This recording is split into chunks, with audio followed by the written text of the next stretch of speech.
I think we're live, boys. What do you think? I think so. Have you ever just wanted to tickle his feet and see if he goes?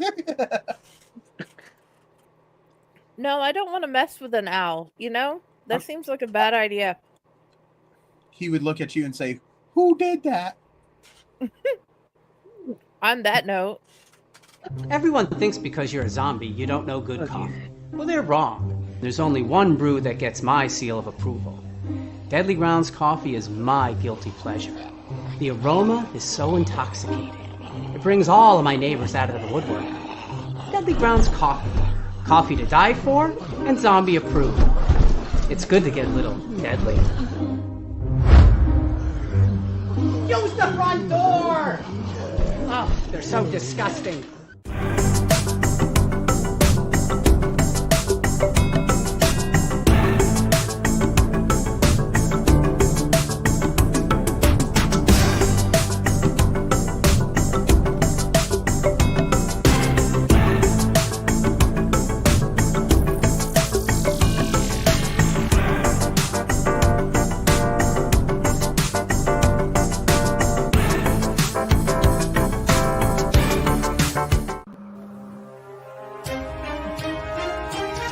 The Dorkening and all affiliated shows are not intended for anyone under the age of 18.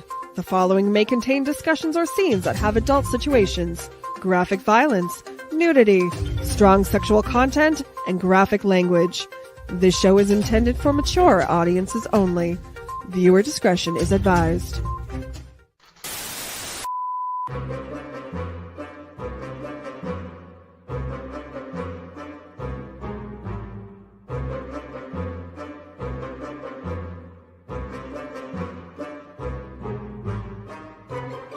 Good, bad. I'm the guy with the mic. Howdy, howdy, howdy.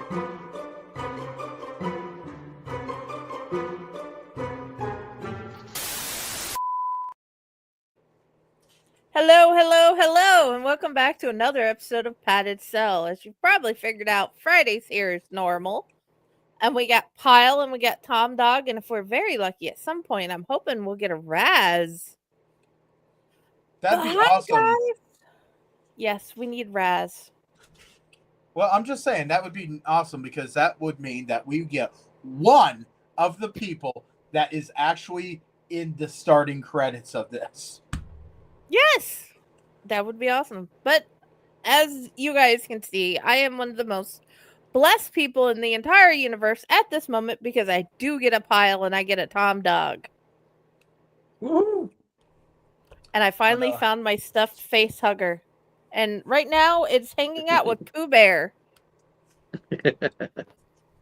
You keep this up with hiding behind that, girl on a book, Pat. I'm going to go ahead and tell you that I'm going to buy you a camera and send it to your house. Dude, it is not my fault. Right now, I'm just happy my laptop lets me go live, okay?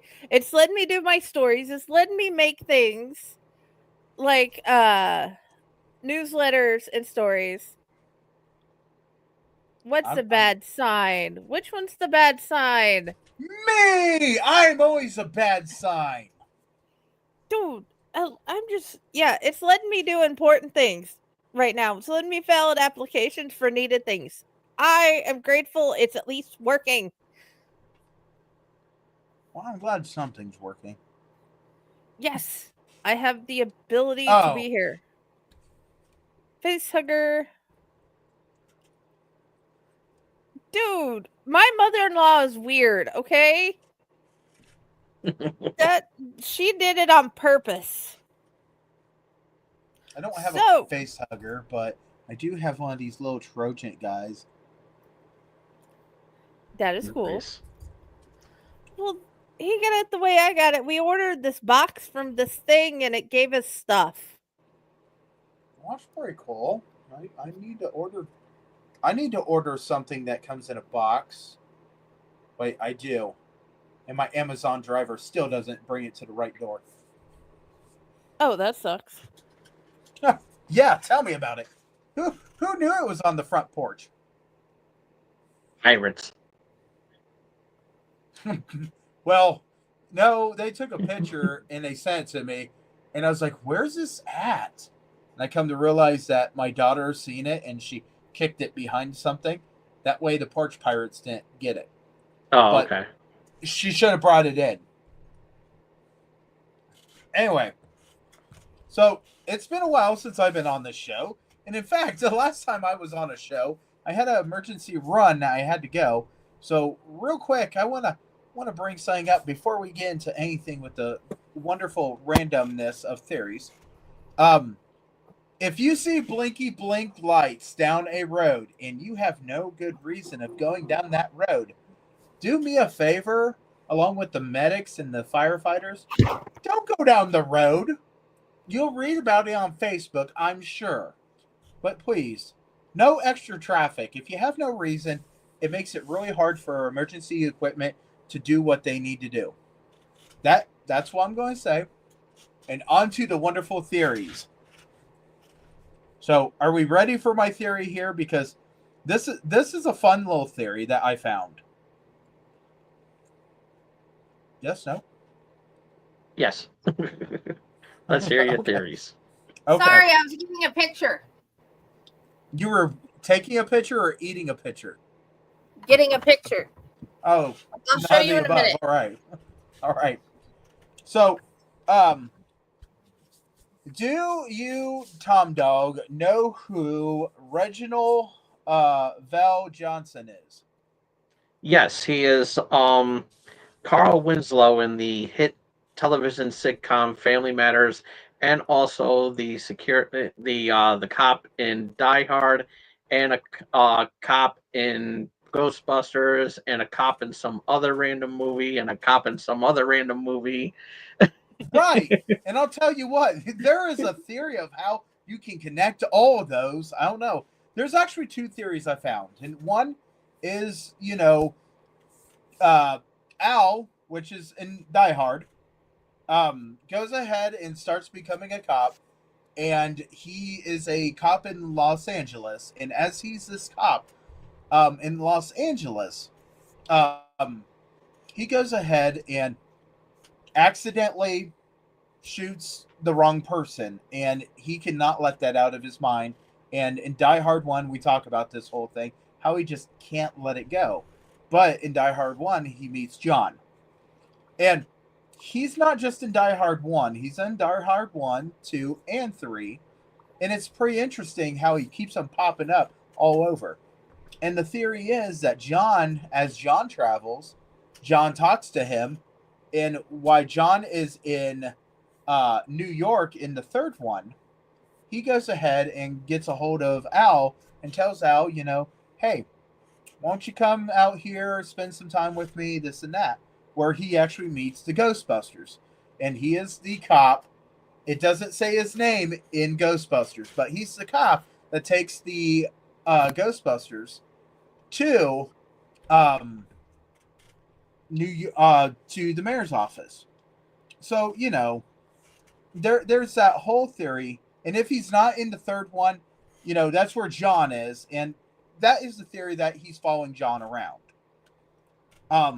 So Ghostbusters has this whole thing where they talk about the Twinkies, and that's, yeah, if he's not in there, I apologize, but it's still part of theory. And the two theories do mix. Really? I The told poor you Pooh my Bear. mother-in-law did it. So the theory is that he goes ahead and he takes the Ghostbusters. And one theory is that he talks to Egon because in the movies of Die Hard, they've made references to him eating Twinkies. And if you know the whole theory behind the activity in New York with the ghosts, Egon talks about Twinkies. So on the way to New York to go see the mayor, they're thinking that those two were talking. Well, that is a really good thing where that matches up. Him being in Die Hard, him being in New York, him doing this and that. Then it brings it up to where does he go from New York to Chicago, because that is where Carl Winslow is. And how do you get the name change? Well, one theory is that in the rampage of Ghostbusters, Gozer not accidentally, but there's an accident where he is now, during the rampage, gets injured and he's in a coma. And now he's dreaming of him having everything that he wanted. He's a cop, he's got a family, and there is this one child that pesters the heck out of him. And you're stuck in this coma, and you can't shake off that one kid from Los Angeles, which is Steve Urkel. Which, that's a good possibility. The second possibility is that he goes from New York and makes it out of that whole thing with the Ghostbusters, goes to Chicago to be with his mom, and he's in the Witness Protection Agency now because the kid he killed by accident is now tied into drug ring or mafia or something like that. So now you're underneath this other name. This one doesn't set with me as much because if you would be in that circumstance, you would probably not be in law enforcement. But they still have him in law enforcement. All the kids are growing up, this and that. Then he goes and he makes his way back to Los Angeles, and there's a show called Chuck. Chuck, he is a officer in this show where his cousin... Hi, Jeremy. Hi, Jeremy. He's a cop in this episode that comes in, and his cousin is the store manager, and this whole thing happens. So there is a lot of different shows that this man has been affiliated with, and it just seems like everything he's done has been an officer.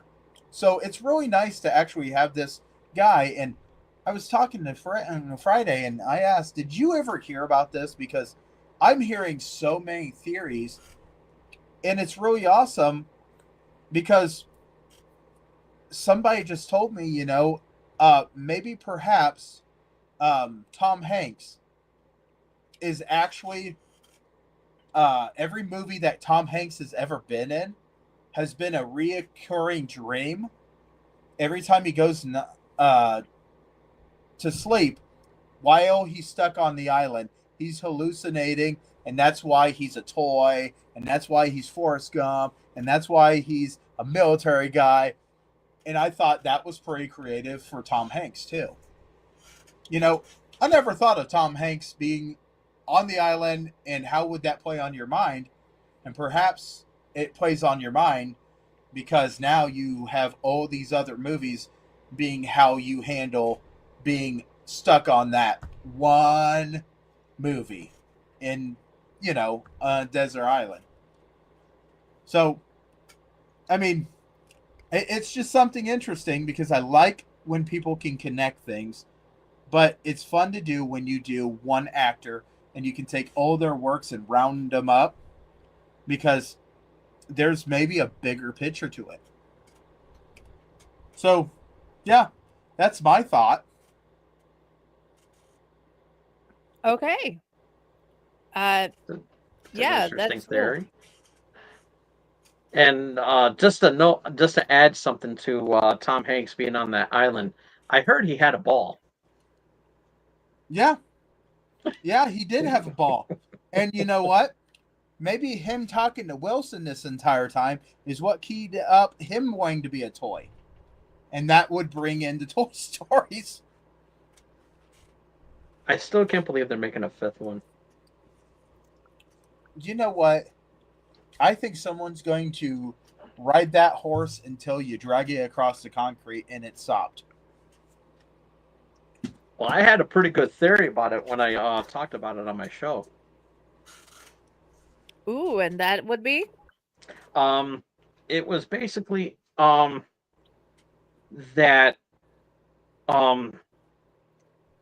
that with the tech, because I was looking at the teaser when they brought that out last year, and it was, I'm trying to remember too, because it was like last year and everything like that, and sometimes I have a tendency to forget, but for some strange reason I have a memory to remember stuff way before. And but I'm digressing here. um Anywho, so the premise of the Toy Story 5, as of what we know from the teaser, is that the toys, there was a child, I think it might be Bonnie or something like that, um playing into on a tablet, and technology is becoming more advanced, and kids aren't playing with toys, playing with that much toys anymore.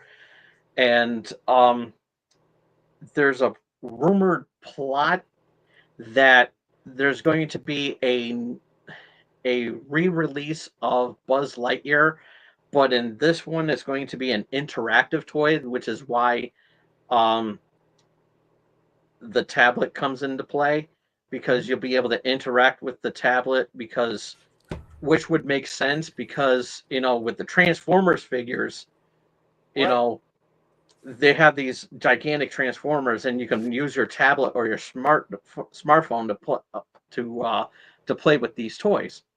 And so they're going to feed into that, and so Buzz Lightyear is going to be um, is rumored to be like, you know rehashing the first one because of the 30th anniversary um, of Toy Story when it releases, or being made. So my theory is that um, that Andy is the one responsible for this interactive toy to happen, because he loves Buzz Lightyear and everything like that. That was his toy for his birthday, and he had a lot of toy in, going back to the first movie and everything like that.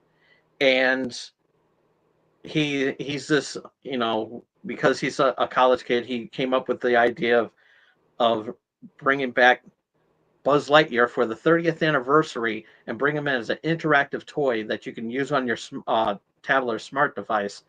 And there's a glitch, and Buzz Lightyear goes haywire. So it's up to Buzz and everything to help save the day, and probably reunite with Andy somewhere down the road. And which I had another theory back when Lightyear came out, the which was about Buzz Lightyear, and how that, and it would have made sense if Andy was the director of that movie. Yeah. And it turned out to be a movie within a movie. So that would have been a little bit better story than what we got. And I dove into that Pandora's box a long time ago, before that movie ever came out.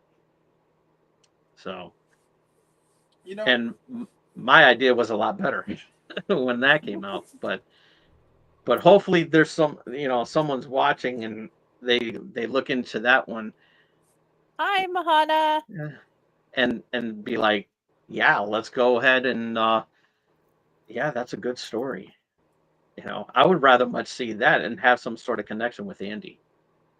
That, I think that would be a nice round. You know what I mean? Versus some of the stuff that people have come up with, which just goes on and on and on. And you know what? My personal opinion, you can't put down Forky. As much as that guy put down himself, you can't put down Forky. Because I'll tell you what, before there was Forky, there was a roll of toilet paper that would tell you how good a movie was, in their opinion. Or it could have been after. I don't know. But anyway, I just you can't just put down someone's creativity. It really, you don't know where that fork's going to go. You don't know where the fork's been. One of these days, that kid's just going to think, you know what? I made something silly a long time ago. It was a fork with some eyeballs, but you can't put it down because that was a pretty creative design. Yeah. And whoever came up with that, I have to tell you, good job, because Bonnie deserved that Forky. Yes.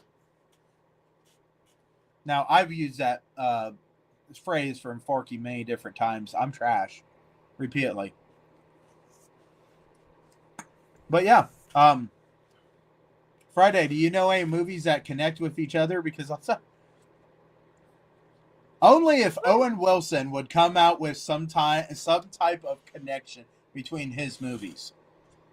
Man, but his Including has been Cars.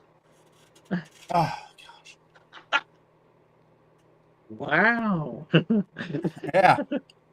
I really think that it would be awesome if you would, be able to tie all his movies together, but it's so far between everything. I don't see how in the heck you would be able to twist those together. I don't. Whereas the one that I have been thinking about was Samurai Champloo and Cowboy Bebop. Because it almost seems like in the at that period of when there's like samurai and all sorts of weird unrest and ninjas and different stuff in that time zone that is Samurai Champloo, that character that Steve Bloom plays looks and acts a whole lot like Spike does, except Spike has a better hold on his temper and he's more intelligent, but he still has the same type of fighting skills. So it seems like one is a past life of Spike. I don't know. Does that make sense? Yeah. That makes sense. Another one that I think would be really interesting, if you could figure out how to make any of this be able to blend together. Let's do Chris Pratt. I mean, he's anything from dinosaurs running around to running around on a ship that's out in outer space and sabotaging someone else's pod just so he's got someone to talk to being Star-Lord, and now he's in the Electric State that's on Netflix. Man, if you could find a way.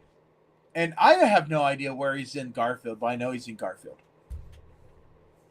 In the new Garfield, he is Garfield. Is he Garfield? He really doesn't Yeah, sound like Garfield. In the new Garfield, he is the Garfield. Oh, jeez.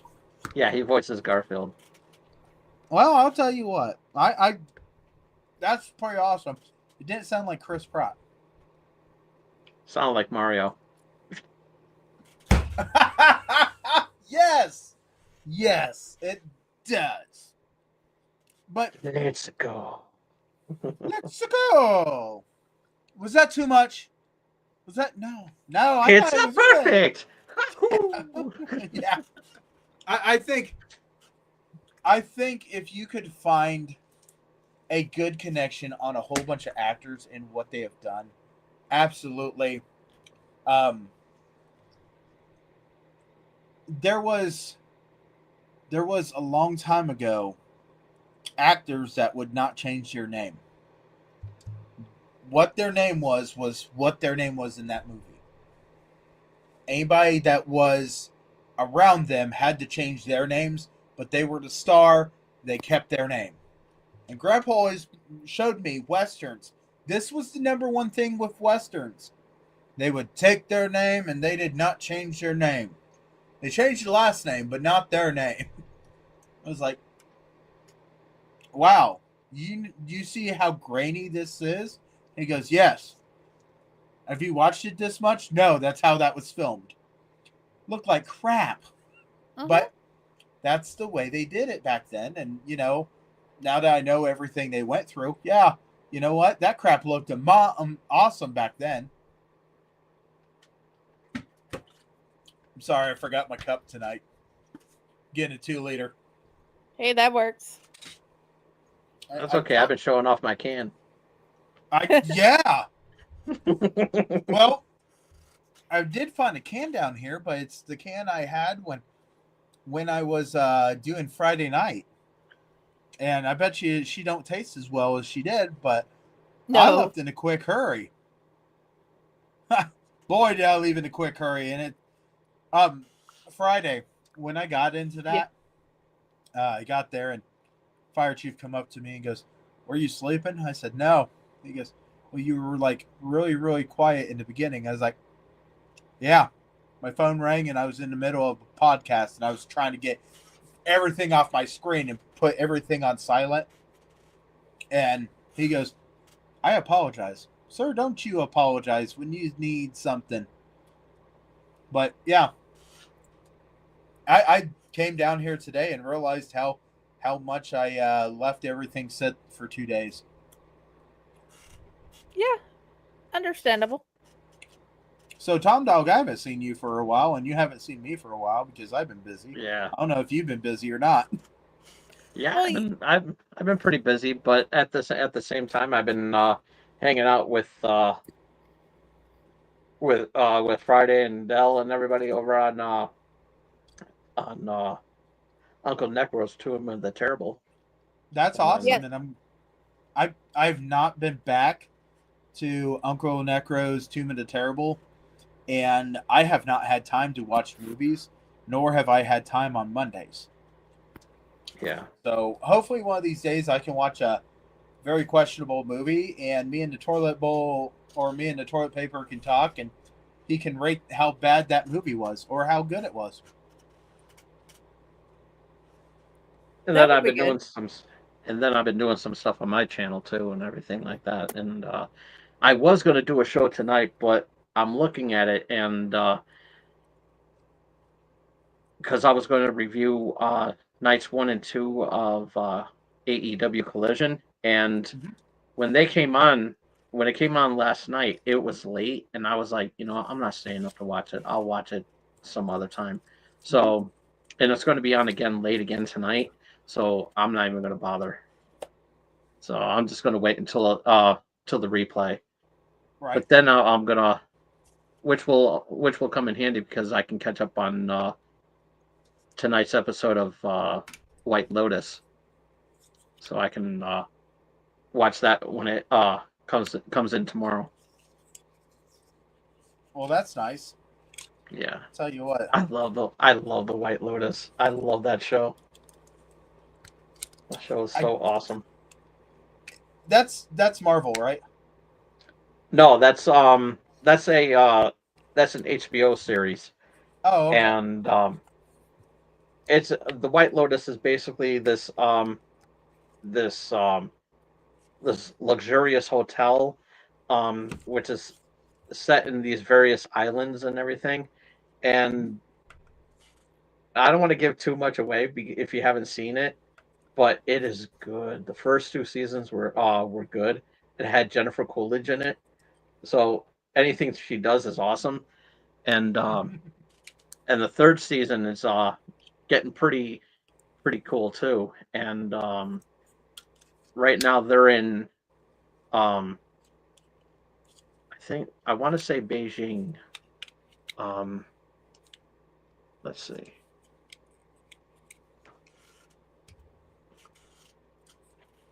Yeah, here we go. Let's see. Where are they? Where are they?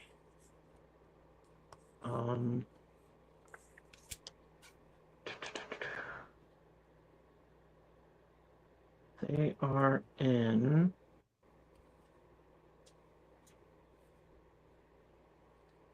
Shit. They might be. But anyways, I don't know.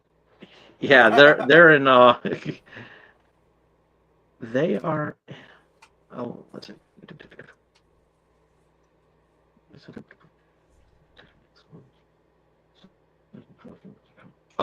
Thailand. Oh, okay. So first season they were in Hawaii. Second season they were in Italy, and this season they're in Thailand. Awesome. Yeah, I don't And have it's HBO, been, so yeah. If you have Max, it'll be streaming on Max as well. okay. I have Netflix for the kids, and maybe one show for me. I also have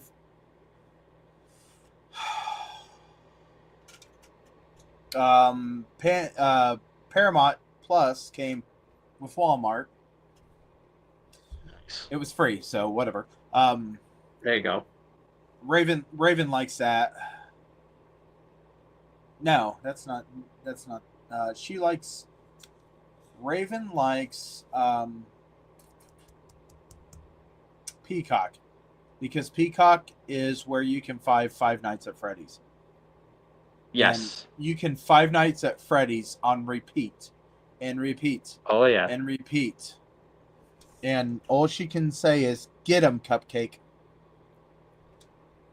Whereas So- I bought mine the disc so she could repeat and repeat and repeat. It's just downloaded to her tablet.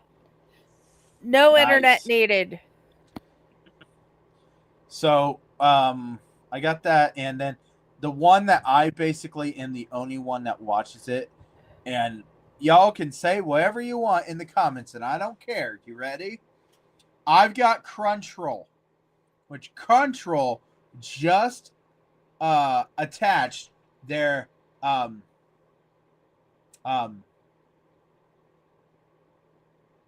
oh, I can't even remember what it's attached to. It's Funimation.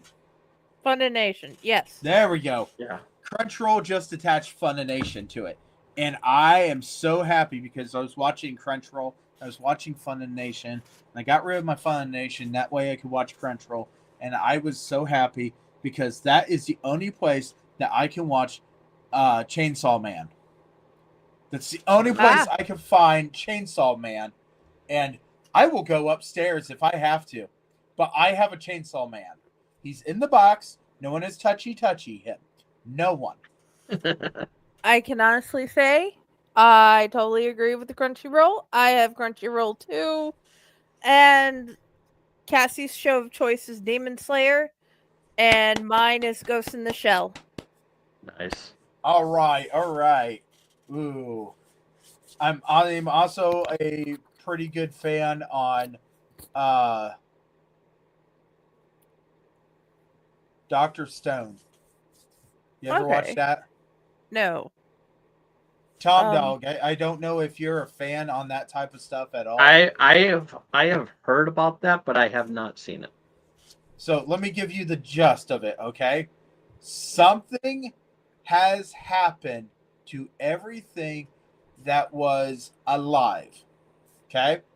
If it was a animal, it has been fossilized, turned into a statue. And it didn't just happen a little, it happened all around the world. The only survivors that you have is people that were not on the planet, the ones that were in orbit. Okay?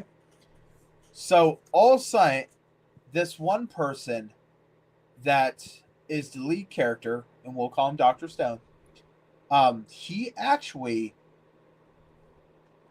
gets unpetrified. Has no idea how it happened. He is a super mind, and if anybody's going to do it, it was going to be him. So what does he do? He goes ahead and he absolutely finds a way to take the item or the living that was fossilized, and he goes ahead and brings him back to life. But it takes him so long that the first person he does this to is his best friend. Then they start strategizing on everything. So now you're in the stone world. Absolutely everything is stone. There's nothing that you can do. This guy has so much of a knowledge of what the world was that he can tell you what the chemical makeup and how you get stuff, and this is the way you do stuff. So he is creating chemicals by finding the chemical breakdowns in what things are. And it's really interesting because it actually shows in the show the chemical makeup and what you do for one thing to another thing. How accurate it is, I'm not sure, but I'll tell you. You can go and get acid, but you can turn it into a different type of acid if you run electricity through it. If you do this, if you do that. How do you get electricity? How do you do this and that? It is very interesting on how you do this stuff. And for a person that likes this stuff, it is absolutely a show that catches your entertainment. And Dr. Stone, it's not only that, of course, you have to have a enemy. Of course, you have to have this and that. And that is really good things.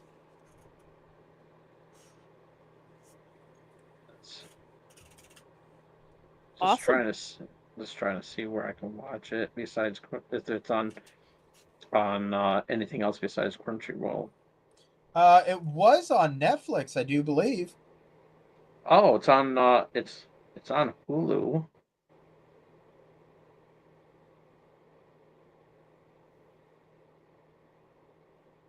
And I do have a Hulu subscription, so I'll check it out. I'm just saying, Dr. Stone is a show that absolutely got my attention, and I was like, wow. Not only is there Dr. Stone, but they have an entire list of different Dr. Stone. There's like a Dr. Stone. I do believe there's even a short movie that is part of the Dr. Stone thing. Universe? Universe. He even had to figure out how in the heck to clear up a vision problem. Like, this guy was a heck of a fighter. This guy was a heck of a this and that. Well, that's great, but if you can't see, you're not going to be as accurate as you could be. And he figured out that this guy could not see, and what he did was he actually made from glass. He actually made glasses to help this guy, and it was really super awesome just seeing in the show, hey, this is a reality. This guy actually noticed this. And I absolutely love, I'm sorry, I'm an anime guy. Can't get around it. In fact, there was Nothing wrong with that. Anime is awesome. There was actually a talk show or a show talk about us actually watching anime shows and movies and bringing it to something and just, talking about what we thought of them. That rocks. I love anime. I've just started redoing Ghost in the Shell. I love Fire Force. Death Note. Yep. Samurai Champloo, Cowboy Bebop, Black Cat, Chobits, Reservoir Chronicles, Triple Xaholic, and there was this one other vampire one that I can't remember for the life of me. Hellsing Abridged. No, not Hellsing. Well, Hellsing, yes. Hellsing is definite, but it's another vampire one. Where this little girl was a vampire and she found a friend. Oh, that's I know what you're talking about, and I can't think of what it is. I don't know. As I'm looking through my Crunchyroll, I just found Attack on Titan. Oh my gosh. Vampire Knight, definitely. Attack on Titan, right there. That first episode's going to absolutely destroy you. If you don't know if you're going to like that show or not, you watch that first episode, and that first episode is going to tell you if you're going to be able to stomach the rest of it. Yes. Uh, Ooh, Blood Plus is good. oh, there's so many things.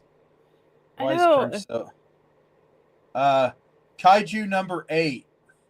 No. Have you what? No, I'm saying, have you seen on Crunchyroll Kaiju number 8? Nope. Jujutsu Kaisen is good. Oh, Kaiju number 8. I will tell you, that was one that was made. The way I was understanding, Kaiju number 8 is a series that is just on Crunchyroll, and I could be totally wrong about this, but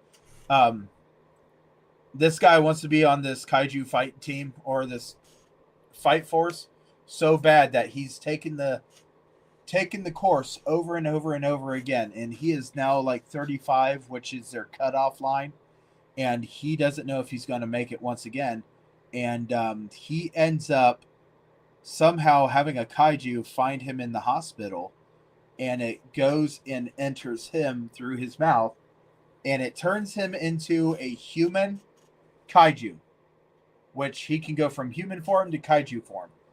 And as soon as he appeared the first time, they gave him the number of Kaiju number 8.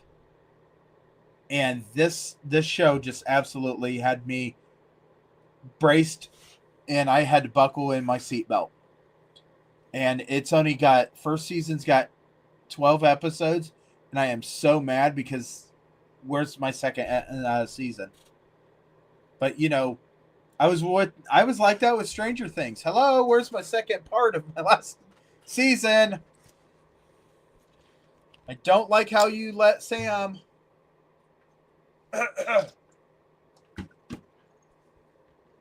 But I mean, I don't think I got into anime until I was probably 18. So yeah, I have. Another show that someone told me I need to watch is Yellowstone. I don't know if I've got time in my life for Yellowstone, but it looks like a good show too. It's just not part of my Crunchyroll. My first introduction to anime was Voltron. Ooh. Okay, I can go back to younger than that then, because mine wasn't Voltron. Mine was DBZ. Ooh, Nice. yeah. I love Dragon Ball Z. Moonface was the name of that vampire series I was talking about. Is it? Yes, but also I've seen like all the different ones, like Transformers. There's even ones I saw that I don't think I'll ever know the name to because I was so young, and I don't have the discs or the tapes anymore because my parents watched anime. And it drove my aunt insane. It's like, this is just Yeah. a phase, you'll grow out of it. And I'm like, well, my parents watched it until they died. Ooh. Is there any shows that you guys have gotten to and been like, hit an episode and then you're like, nope, I'm not watching anymore? You just hit the line. It doesn't have to be anime, but I've got one anime and I've got one that is not anime. And those are? The Promised Neverland, Okay. which is basically a cattle farm of children that get sold to aliens for consumption. Wow. It's horribly dark.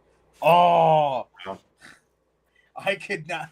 The first episode, as soon as I got into the second one, I was like, I'm done with you. I'm done. I think I've put it on my TV or on my computer working on projects, and I've got up to episode 8 or episode 6, but I've not watched it. I've just let background sound. I just cannot continue to have that focus. As soon as I seen the one kid that they were like really looking for, and that kid is like hanging out of the back of this wagon, and the aliens are talking about how scrumptious this kid's going to be. I'm like, Oh my I'm done. God. It's dark. It is absolutely dark. Gee, criminy. And the other one was American Horror Story, when they're talking about the freak show. Oh my I got God. up to the episode where she was trying to get that he or she was trying to get that midget in that jar, and I stopped. I was like, nope, I'm done. Nope, I don't want my brain to be like that. I only watched one episode of American Horror Story, and it was the one with Adam Levine in it, Okay. and I vaguely remember the premise of it, but I do like Adam Levine because I like Maroon 5, and so when I found out that he was going to be on there, I said, okay, I'll check it out just to check it out and everything like that, and I was like, interesting. And so it sparked my interest and everything like that, and but I haven't seen any other episodes of that series. I know Lady Gaga was in that one in Right? in a season, and um there was one show that I was so into, and they canceled it after one season, and it was I think I want to call it Hotel 666 or something like that. Um, it was on ABC, and they aired it right after they aired it right after um um that Once Upon a Time, and it would be on right after that, and it had Vanessa Williams in it, and it was a hotel, and it was run by the devil, but you didn't know that it was run by the devil, and it was a good show. It was really good, and for some odd reason, I guess it wasn't good enough to have another season because they canceled it after one season. I can't find Hotel 666 on Google. I think it's called Hotel I 666, but I'm gonna I can Google find I Vanessa can find a Williams. movie. I can find a movie.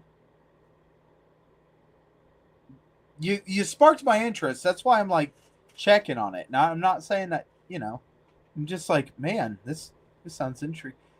I'm kind of watching them show Evil.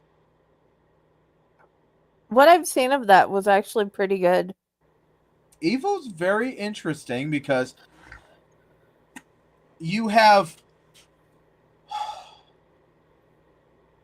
a church group decides that they want to make sure that they have what they want, and they want people to disprove that it is a demon or disprove this and that. So what are you doing? You're hiring people that don't believe in that stuff to find the truth. And this is all this. I was also a fan of Lucifer. I was also a Good fan show. of what the heck was the other one?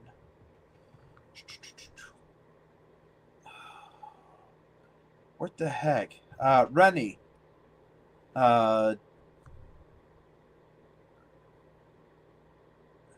Blacklist. Nice. I was a fan of Blacklist too. Okay. So my spectrum goes everywhere. I love these different things, but once you grab me, man, I can't wait for the next one, and I will try my hardest to just dump and watch stuff as I'm doing this and that. It's not just anime, but yeah, I mean, anime. I have the Crunchyroll, and I've thought about getting rid of it, and I got rid of other subscriptions before my Crunchyroll. So, sorry you're not getting rid of Crunchyroll, but yeah, I mean, it's just some of these shows just absolutely grab me and don't want to let me go. And then we were talking about Hellsing. If you guys want to watch something hilarious, there is Hellsing Abridged. You can find it on YouTube. I It love is- Hellsing Abridged. Oh my gosh, they just took the videos from Hellsing and they reworded it. And after the first episode, they got a hold of them and said, "Hey, we think what you're doing is pretty fun, but for you not to get, in trouble with this, we want you to tell everybody to please go and watch the actual show and show your support to Funimation." And they're like, "Okay, we can do that." So when they start doing it, they made the second one. When they made the second one, it just grabbed everybody's attention, and everybody for the longest time thought that all the Hellsing Abridges were going to come out around Halloween. And the people that created Hellsing Abridged made a comment, "It'll get done when we get it done." Exactly. And they got it done. And then who they were working with changed hands. And it turned into Dragon 5-Star, I think. Mm-hmm. Which, oh my gosh, they did not disappoint with the last couple of episodes. I mean, today, no, it was yesterday, me and my son were going through Walmart, and he goes, "Dad, look, it's a can of C4. I said, "Yeah." He goes, "When you see 3, I see 4. And it's just making a reference from Hellsing Abridged, where the guy's like, there is 3 in this room, but he sees 4 because there's dynamite lining this entire roof. And it was a good thing. So, I mean, if you have not seen these things, absolutely go out there, watch these things. You might find out you like it. Yes, I know. Everybody knows what Pokemon is. And if you know what a Pokemon is, you're thinking of Pikachu. Everybody knows Pikachu. Yes. Diglett is not known as floor shit, so quit doing it. It's like, that's a Diglett. That's a floor shit. That's a Doug Trio. That's 3-door shit, floor shits. I mean, people dog on this stuff all the time, and I thought, man, I'm going to get dogged on it. So I didn't tell anybody, never knew that there was Comic-Cons out there, that they love these things. Oh my gosh. Oh, So, we love. If it was not for an anime convention, I would not be sitting here right now. Let me put it to you like this, Pile. Because of an anime convention, I now am an author and have multiple podcasts I'm on. Yeah. So Hear that? Hear that, 6th grade? Yeah. It's cool. We're cool now. That's pretty much what it was in the 6th grade. You're in junior high, getting in junior high at 7th grade, 8th grade, and you're like, yeah. And then that's when Pokemon start being a really big thing, and everybody else in my grade was starting to transition out of that. Not me. No.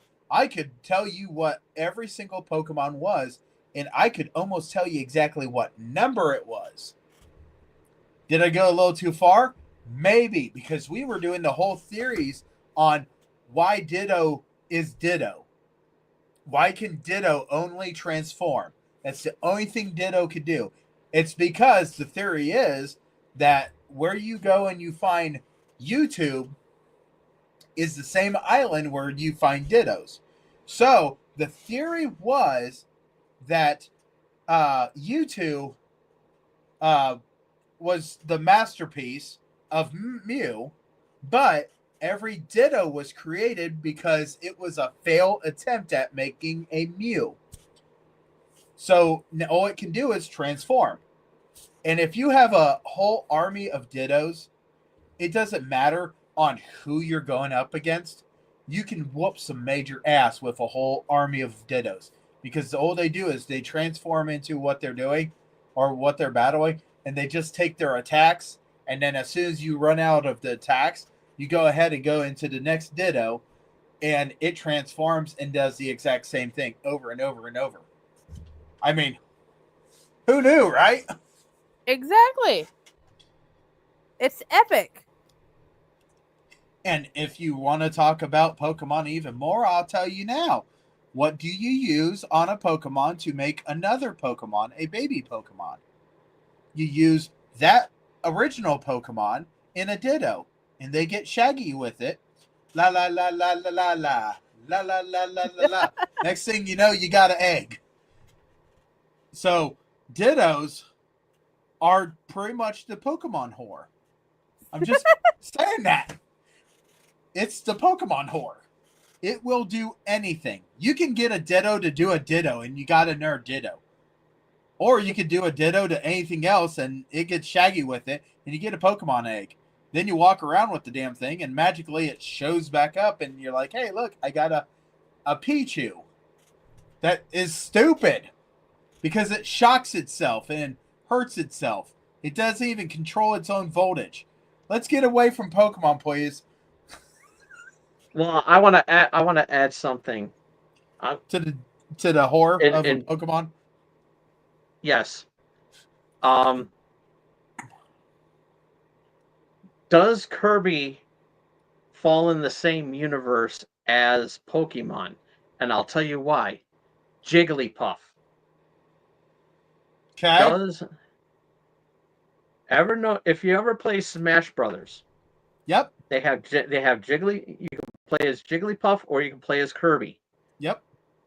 Notice that their moveset is somewhat similar, only that Jigglypuff can inhale objects and copy them. Yep. But she can float. She can inhale. I mean, she can float just like Pikachu. I mean, Kirby. And they had the same design, only that Jigglypuff has ears. Okay. So let me go ahead and say that it is really weird when you have a Jigglypuff versus a Kirby, because the Kirby will inhale the Jigglypuff and take some of the powers away from it, and you get a Kirby with a little Q, and it's like, are you guys going to get shaggy with it? I'm just saying. Imagine a Ditto having a threesome with a Ditto, a Kirby, and a Jigglypuff. I'm just telling you, that could be a whole different. You would not even have to go to a different island to get to this. Because we don't really know where Kirby came from. He's on Dreamland and everything like that, but where did he come from? So technically, if Kirby were to cross paths with in the Pokemon universe, it's possible he could be that Kirby one day could be a Pokemon. Very true. So there is a group of videos that have made fun of Pokemon, and I just absolutely love these guys for what they do. And they made Ash and they made Rusty. Rusty is a Ash figure. You know what I'm talking about. You do. Oh my gosh, right here. Pokemon Rusty. Oh my gosh, Rusty's horrible. You gotta love Dorkly. How many can you fit in a Pokeball? Only one. That son of a god goes ahead and goes, you're supposed to re-heal them? It's like, yeah. And then all of a sudden it cracks open and there's just so many crammed in a ball, and they're just like, what did you do? And he named his Beedrill Pikachu. Oh my Rusty. god. Dear Rusty. Whoever Friday, came up have with you ever Pokemon watched Rusty, I mean, they did a No. wonderful job because Team Rocket is like, dude, that's sick. It's like, That's yeah. I mean, they're like, not even we would have done that. Oh my gosh. he tried to heal his father in one of the episodes. Yeah. Okay, so I'm Oh uh my god, that shit was so so funny. yeah. Then you had you had the one episode where the really buff one came out. The what the heck Pokemon was that? It was Bidoof, but he was all jacked and buff. Right. This is like a magic Bidoof, and he's like, Bidoof. It's like, holy crap, what the heck? Because, Pokemon Snap is another. And he's wearing a red Speedo. Yeah. That. So when we got the 3D printer for Christmas, one of the first things I made was a sexy Mothman. And my son looked at it and he goes, sexy Mothman. It's kind of like sexy Bidoof. I was like, yeah, because he's got a Speedo on him too. But so whoever created this was absolutely amazing. When Pokemon came out first, parents were okay with it only because they would make the competition faint. In the new Pokemons that have been released, you get like Slowpoke, Tails, and this and that, and the Pokemon are slowly being dissected in body parts, and then people go ahead and have recipes online on how to cook your Chikorita. This has been something that my childhood was like going, oh, why? But now I'm an adult. It's like, okay, this is funny. But yeah, Jenny, I'm going to go ahead. I'm just for you later on. I'm sending this to you, and you make sure you enjoy Pokemon Rusty.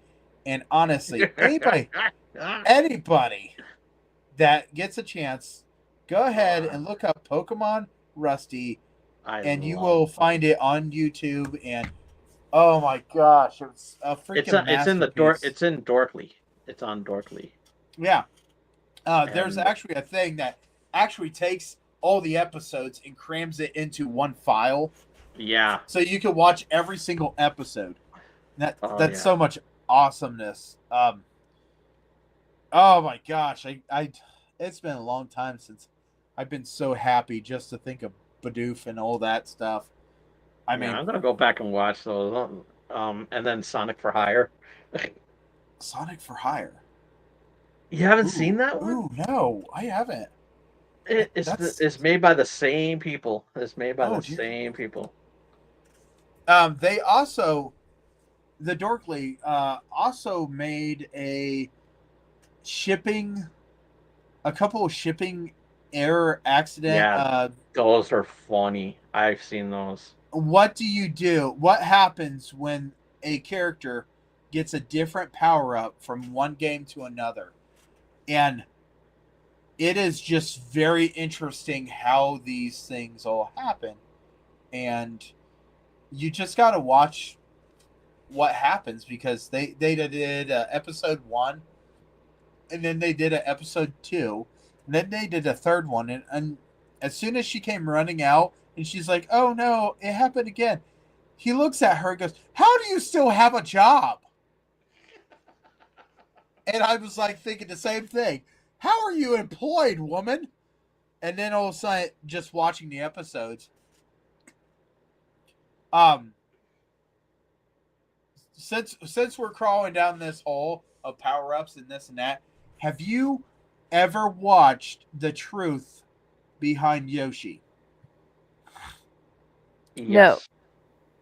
Where Yoshi, Toad has to destroy Yoshi after every episode, or after every day, because he goes, Mario, you don't take care of them. And he's like, what do you mean? And he goes, yeah, You don't understand. Yoshi gets bigger, and he opens up a trapdoor and he looks down, and here's a gigantic monster dragon Yoshi that Toad has been taking the baby Yoshis and throwing them down into the pit, feeding the big Yoshi.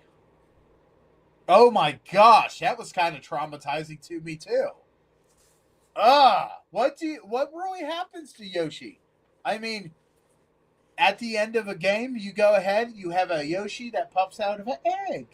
The next day, you have another Yoshi popping out of an egg.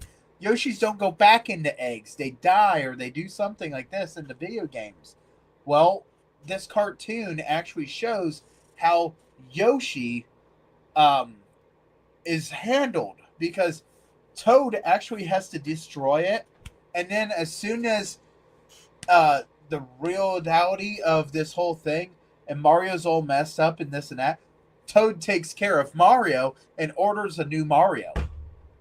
And I'm like, well, that's messed up too.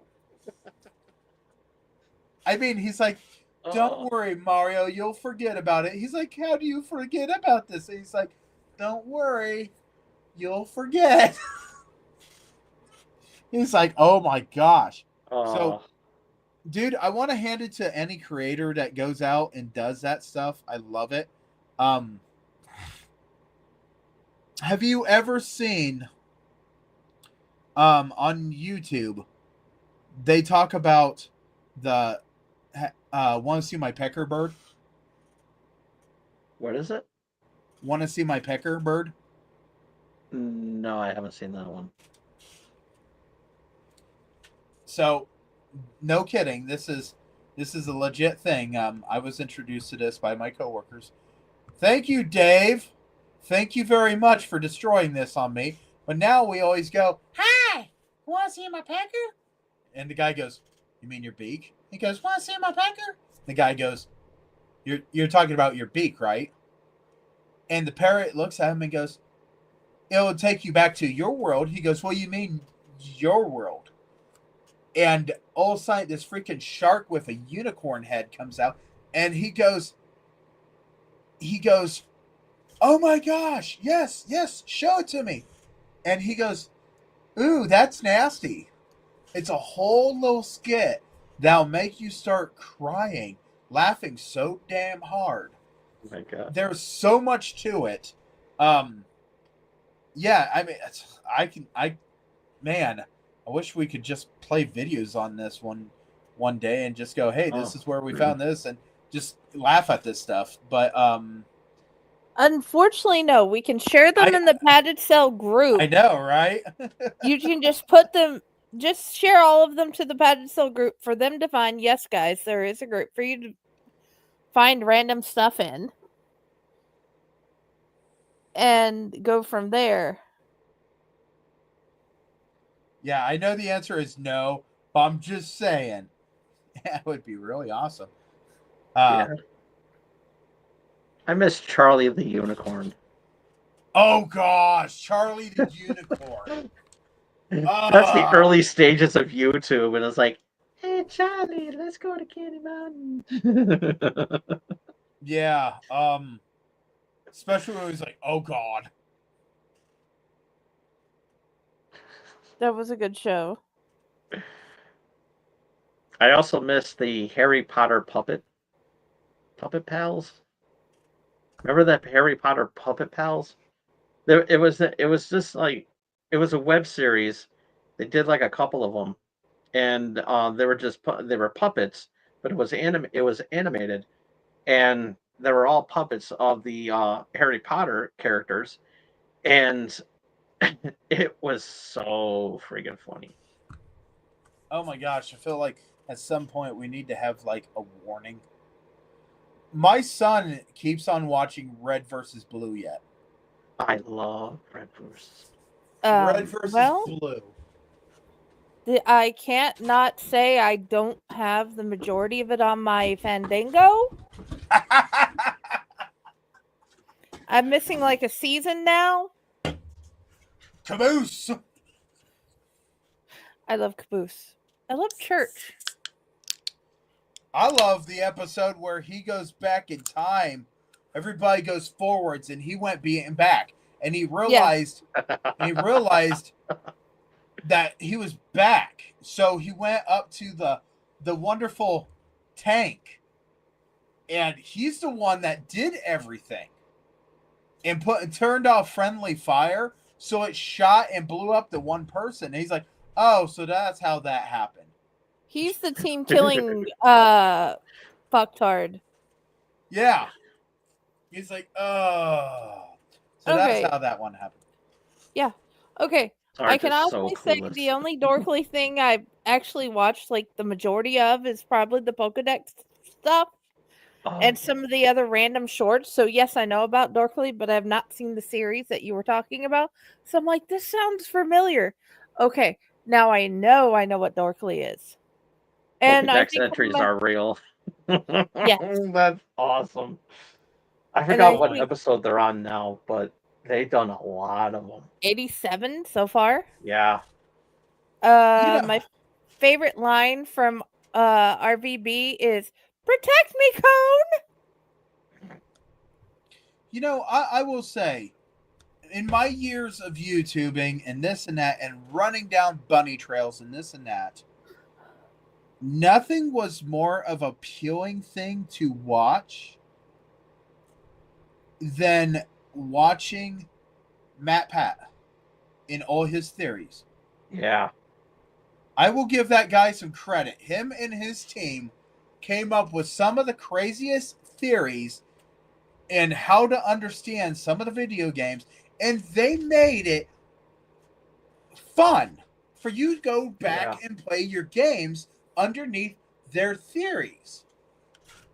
I'm just saying, it was a really good, wonderful way of doing it. And to see him in the movie of Five Nights at Freddy's.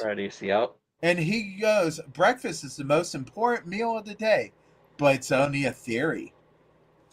Yes, good job. That shit was funny. Good job.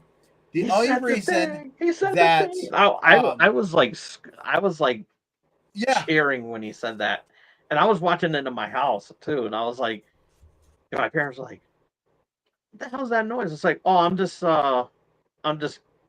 geeking out right now because one of my favorite YouTubers just said the thing that he always says on one of his shows that I watch." So, and honestly, the only reason that I can't even think of the other guy that did a whole bunch of Five Nights at Freddy's stuff. You know who I'm talking about. All I know is that Matt Pat was doing theories on Five Nights at Freddy's. He did a lot of them. He did a lot of theories on them, and they were really good theories too. But I don't know the other one. Give me 1 second, because as soon as I go and I put up anything with Five Nights at Freddy's, he's going to pop up. Okay, because I don't know, but I love his film theories. The one on Paw Patrol was interesting. Yes, of course. I went to go find this episode on Paw Patrol. Yeah, people that was good. PP Land would know this. It's Tiny Matt people. Pat, Markiplier. Markiplier, yeah. Markiplier was supposed to be in the movie. Markiplier went and did his own movie, and unfortunately, when he was doing his movie, he couldn't make it work in his schedule to be part of that one. And everybody was like coming up with crazy out of the ideas of why Markiplier wasn't in this and why he did this and that. Markiplier wanted to be in the movie. Now, Five Nights at Freddy's has released their teasers for Five Nights at Freddy's 2, which gives Markiplier an opportunity that he can actually go and be part of the second one. Yes. I'm going to say this would be awesome, but I can't guarantee nothing because it's still in the works on what will happen, and that's what we have to play with. Or it could be a theory.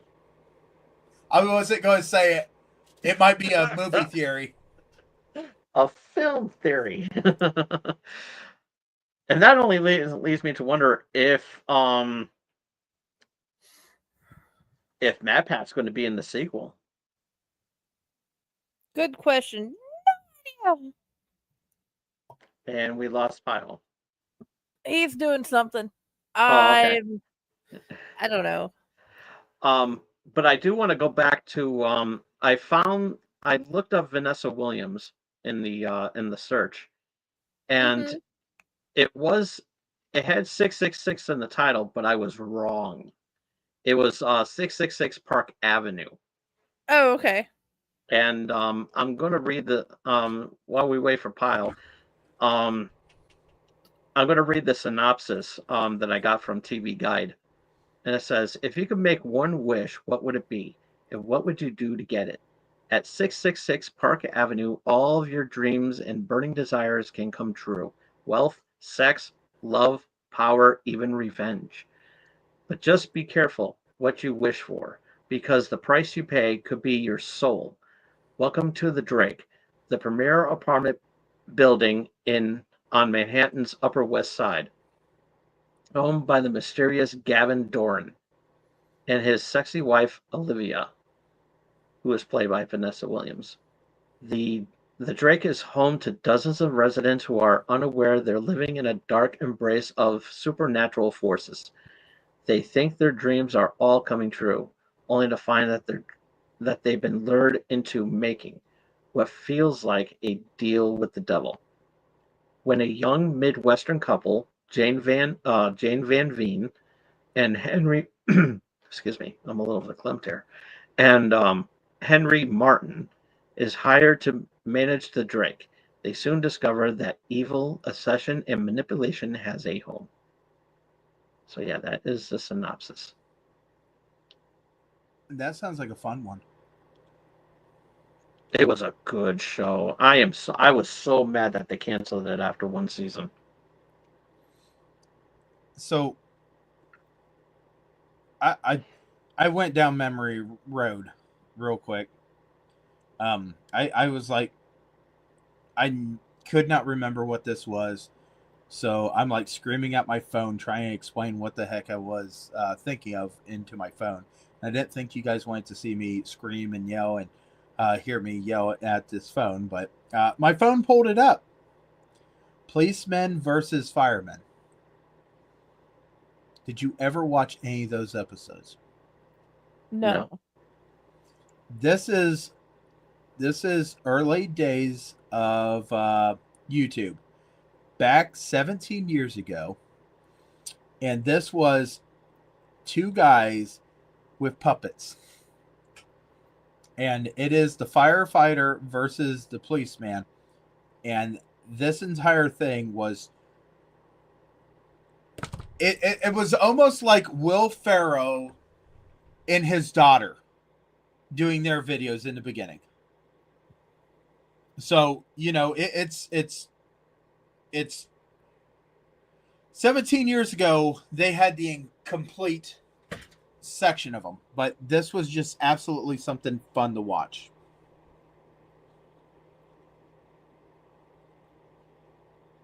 Did you ever watch Skyrim Cops? No, but you sent me this, and now I'm intrigued on this. Dude, take Cops and add Skyrim. And well, dude, so it's worth a watch if you love Skyrim. This would be something that my wife would understand, because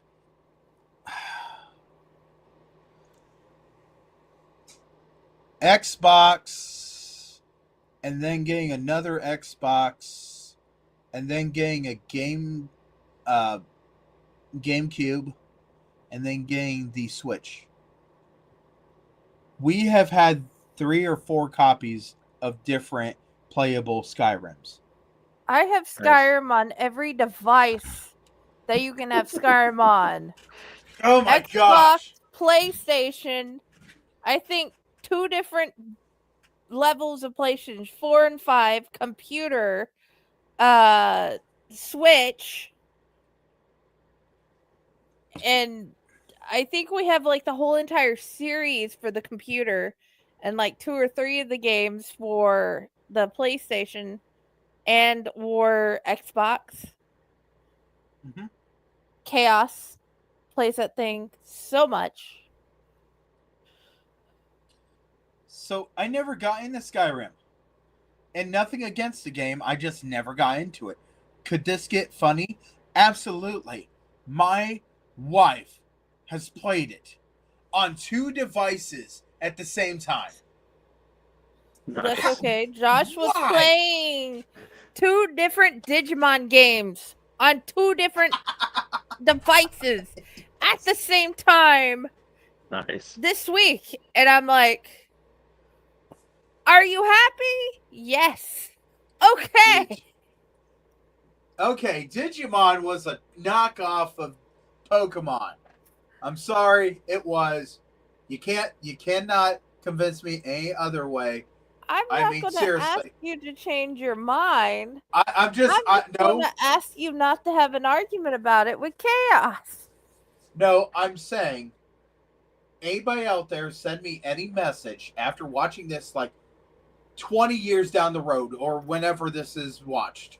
I will flat out tell you right now, I cannot be convinced otherwise that Digimon was not a knockoff of Pokemon. Well, you gotta understand how the evolving system operates, and this is not the same thing. No. You seen something when it was working back in the years of Fat Pikachu. When you seen it was working, you went on and you start making something. Pikachu got slimmer, and magically, when Pikachu got slimmer, Digimon was like really starting to go. Then Pokemon thought it would be a great idea to redo all the episodes, and instead of having Fat Pikachu, now you have Slim Pikachu. That was, I don't know who called that one, but you should have left my Fat Pikachu alone. He talked to me. I mean, I love Ketchup. Pikachu loved Ketchup. He was fat. I was fat. Man, you should not touch my Fat Pikachu. I have a Pokemon card. Dude, my favorite Pokemon right here. It's Haunter. Let's see. Can you get it? Yep. Right there. And where the did it kicker is that right there has the 2 attacks that are my favorite attacks. Hypnosis and Dream Eater. Those are my favorite ones. And yeah, I was given that card and it goes right back up on my board because yeah. It was a great Pokemon. He hypnotized you and he could do horrible and terrible things to you. He was like the paralysis demon because he would lick you. And he ate your dreams, would get more power. Yeah. Man, this has been a really interesting padded cell because we went from what we were talking about on the movie theories to everything. Like I said, movie, show, actor, random theories.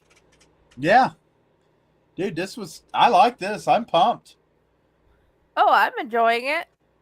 I'm sitting in a recliner. This is a good day. You're sitting in so you're not in your happy little spot? Okay, remember how things are changing? I'm hiding in that building that I used to house my mother-in-law in, and now she's sitting on at Mama's house. So I'm still in the building for the moment. Oh. She's making it look pretty now. There's flowery curtains and everything. It's going to look so nice when my cousin can come home, if he can ever come home.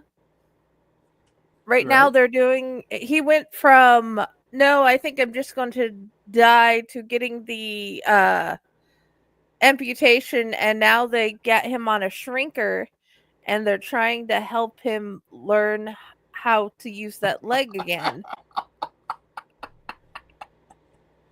I'm not laughing at your situation.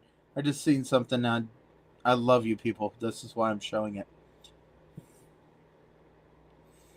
But I'm glad. Hopefully your family member is able to get back to where everything is a possibility of him coming home. Everybody just wants to get home. That's a wonderful thing.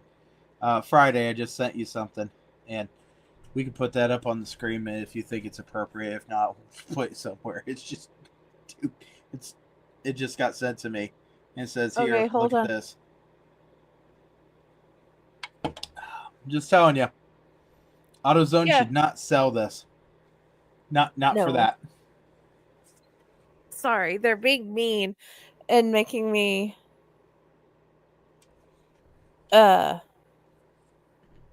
put my number back in. I had switched over to an alternate profile to share the show, and now Oh. it's like it's being made.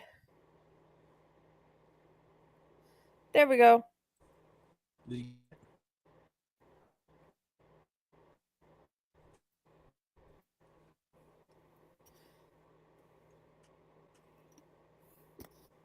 No, don't buy that for that purpose. It works for its intended purpose well. Not that purpose. Get in the zone, AutoZone. That is not the zone you need to be in. Not for that. No. Oh my gosh. Okay. We're going to change the subject. You ready? 2 stores that should not connect and make one store. Okay? Adam and Eve and AutoZone. That right there is the reason why. Auto and Eve. Auto and Eve. Yes. Wow. That right there. You should never connect a AutoZone and a Adam and Eve, because when they're talking about lubricant, they might give you the wrong one. Sweetie Pie, as I am known for this show, if you go to AutoZone, you get lubricant for your vehicle. Now, if you go to Walmart, you can get the special lubricant that add extra sensations to make it even better.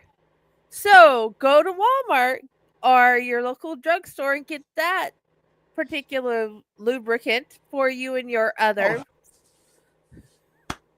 So basically what you're saying is, if I go to a Walmart and I get that special lubricant, I can go down the road and my car will go, ah. It will purr like a kitten. No, if you want your car lubricant from Walmart, you have to go to a whole different section. So, okay. Friday knows it. Tom Dog, I don't know if you know it, but I used to do stuff with radio, and I would call in and I would do this different thing, and it was usually Johnny. And well, when I get my friends' voicemails, I'm not going to lie, I love getting the voicemail, because, and if one of the 2 Garretts was on here right now, they would know exactly where I was going to go with this. I would go and I would say, yeah, hey, this is Kirby down here at the shop. Just want you to know that I got the motor in. I thought the motor was going to be way too big, but with some finagling, we went ahead and we got it in there. And I know how bad you want that Hemi, and it don't look right in my honest opinion. But you know what? We got her in. Everything's working. We went ahead and we did a test on it. Cletus back there in the shop, as soon as that thing turned on, he was like, that's way too much power. But we knew how much you wanted it. But here we are sitting here, and it's been done for a couple days. This is like the 2nd phone call I'm leaving you. But I hope you come out and come pick her up. And you got a bill sale stand here. Hopefully we can saddle up on that. But just let you know that your dildo's all done for you. It's exactly the way I've done it to so many people. And in fact, I did it to one of my friends. And it took her like 4 days. to call me up and go, I know this is going to be weird. Are you Kirby? I said, I am. And just so you know, it's been here for a couple more days, and you still haven't come picked it up. Oh my I love gosh! phony phone calls. Oh, trust me, I get bored in the semi. I'll cruise down the road, and somebody won't pick up. And sometimes I've got it in my head, and I'm like, "Don't pick up, don't pick up, don't pick up," and they pick up, and it's like, "Hi, how's your day going?" And I'm like, "I can't remember why I should have been calling you. I remember what I was going to do to you." But yeah, I love doing Do that. me a voicemail. favor. Yeah. Text me. Send me the voicemails. And then we can start making, or you can call and I can make a recording. And yeah? we can make a series of this. Oh hell my yeah. gosh. When I was doing when I was doing my show on cable access, there would be some random people making phony phone calls on my show. Oh, they were funny. They were funny. I miss those times. Well, you know what the difference is, but I'm sure you guys do. But see, one time I went ahead and I fell, and when I fell, I hit that so hard, and I thought I put it out of place. And I went to the doctor, and I kept on telling him that you ain't going to believe this, but I think I broke my weenus. And he was scratching his head, and he was wondering if I was saying enos or penis. And I said, neither. My anus. I did that. Oh my gosh. There was so many voicemails I left for so many people. And they're just like, who in the hell just called me? And the thing was, I called a friend up, and this is my buddy I lost last year. Man, I still miss him, but I called him up and I said, yeah, I'm trying to get a hold of you today. You posted it. I got this post on that Facebook thing. My granddaughter told me to get a hold of you. Gave me the number. I guess this is the number that you posted on that Facebook thing or whatever the thing was. But I see you got a cow, and I need to talk to you about the cow. And can you just give me a call back, because I need to know. I got this really sassy girl here, and she's trying to figure out if this cow is going to work for her. She said it's a bull. I hope it's a bull, and if not, man, maybe I'm barking down the wrong tree. But just give me a call back. I guess we'll talk about it. I could come over your place. You can come over mine. Just don't do it on a Sunday. I got plans on Sunday, okay? All right, just give me a call back, okay? And, man, it was great. He calls me back and he goes, I understand you got a lot of questions. I was like, yeah, how tall is your cow? And he goes, how tall? And he told me about the dimensions. I was like, okay. Has it been fed pure grass? Because I know these people nowadays are worried about the organic stuff.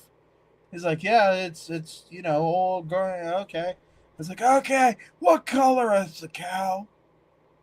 And he goes, all right. I said, how much would you say that cow weighed? I don't want you to put your foot there and have it step on your foot. I just want to know about how much you think it's there. And he goes and he said, okay. He goes, do you mind if I come out to your farm and look at the cow?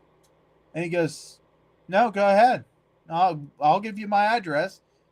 And he gave me his address. I said, oh, okay.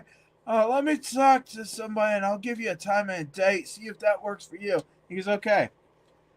So about 15 minutes later, I called him. And he goes, I just had the stupidest phone call by this old geezer. And I have no idea who in the hell this guy is. And he wanted me to weigh my cow to give him a good idea. And he said, whatever you do, don't stick your foot underneath it. I don't want your foot broke. And I don't know what the heck. He goes, maybe this was a bad idea putting this cow on Facebook. I said, Yeah, I agree, man. But by any chance, could you tell me the name of your cow? And he goes, I hate you so bad. I hate you. He goes, you just wasted about 15 minutes of my life. He goes, how in the heck did you do that for 15 minutes? And, it wasn't really that hard.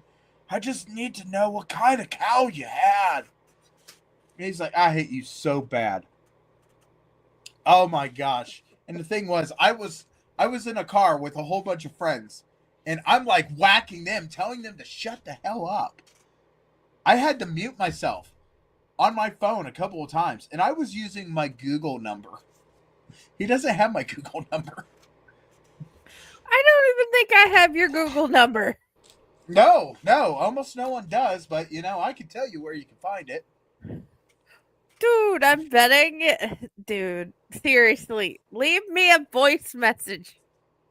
I guarantee I can figure this out. You want me to call off the Google number? Sure. Okay, I can call you and I'll be like, hey, this is Friday because this is like a Monday. It's not the right day. Oh my gosh. I've not done joke book on Yeah, you ever had those people that call you and they're like, hey, I'm from the IRS. As soon as that person said, hello, I am from the IRS, and I need to talk to you about your outstanding unpaid taxes, I was like, please tell me all about this. And I was like, okay. And I'm sorry, I'm not like this normally. I apologize in advance. But I answered the phone. I was like, hello. And the person's like, yeah. And it was a girl. And she goes, I need to talk to you about your outstanding tax evasion. And I have officers that are on their way to your house. I was like, oh, this sounds serious here. Okay, let's talk about it. Well, we need to go ahead and get you all touched in. Okay, what is your name? I was like, well, you called me, so you should know my name. Well, I need to verify who I am talking to. Oh, okay. And the person goes, well, we can go with your social security number. I was like, hot diggity damn, I got this one. And I said, oh, okay, I can do that. Go ahead. What was the question? What is your social security number? I said, I want to eat those panties right off of you. What? What did you say? Oh, I'm sorry. You got something wrong with your hearing, or I got something wrong with my hearing. Okay. Well, what is your name? And I said, oh, I'm just going to go to him. And she goes, excuse me? What did you say? I said, we got bad connection here.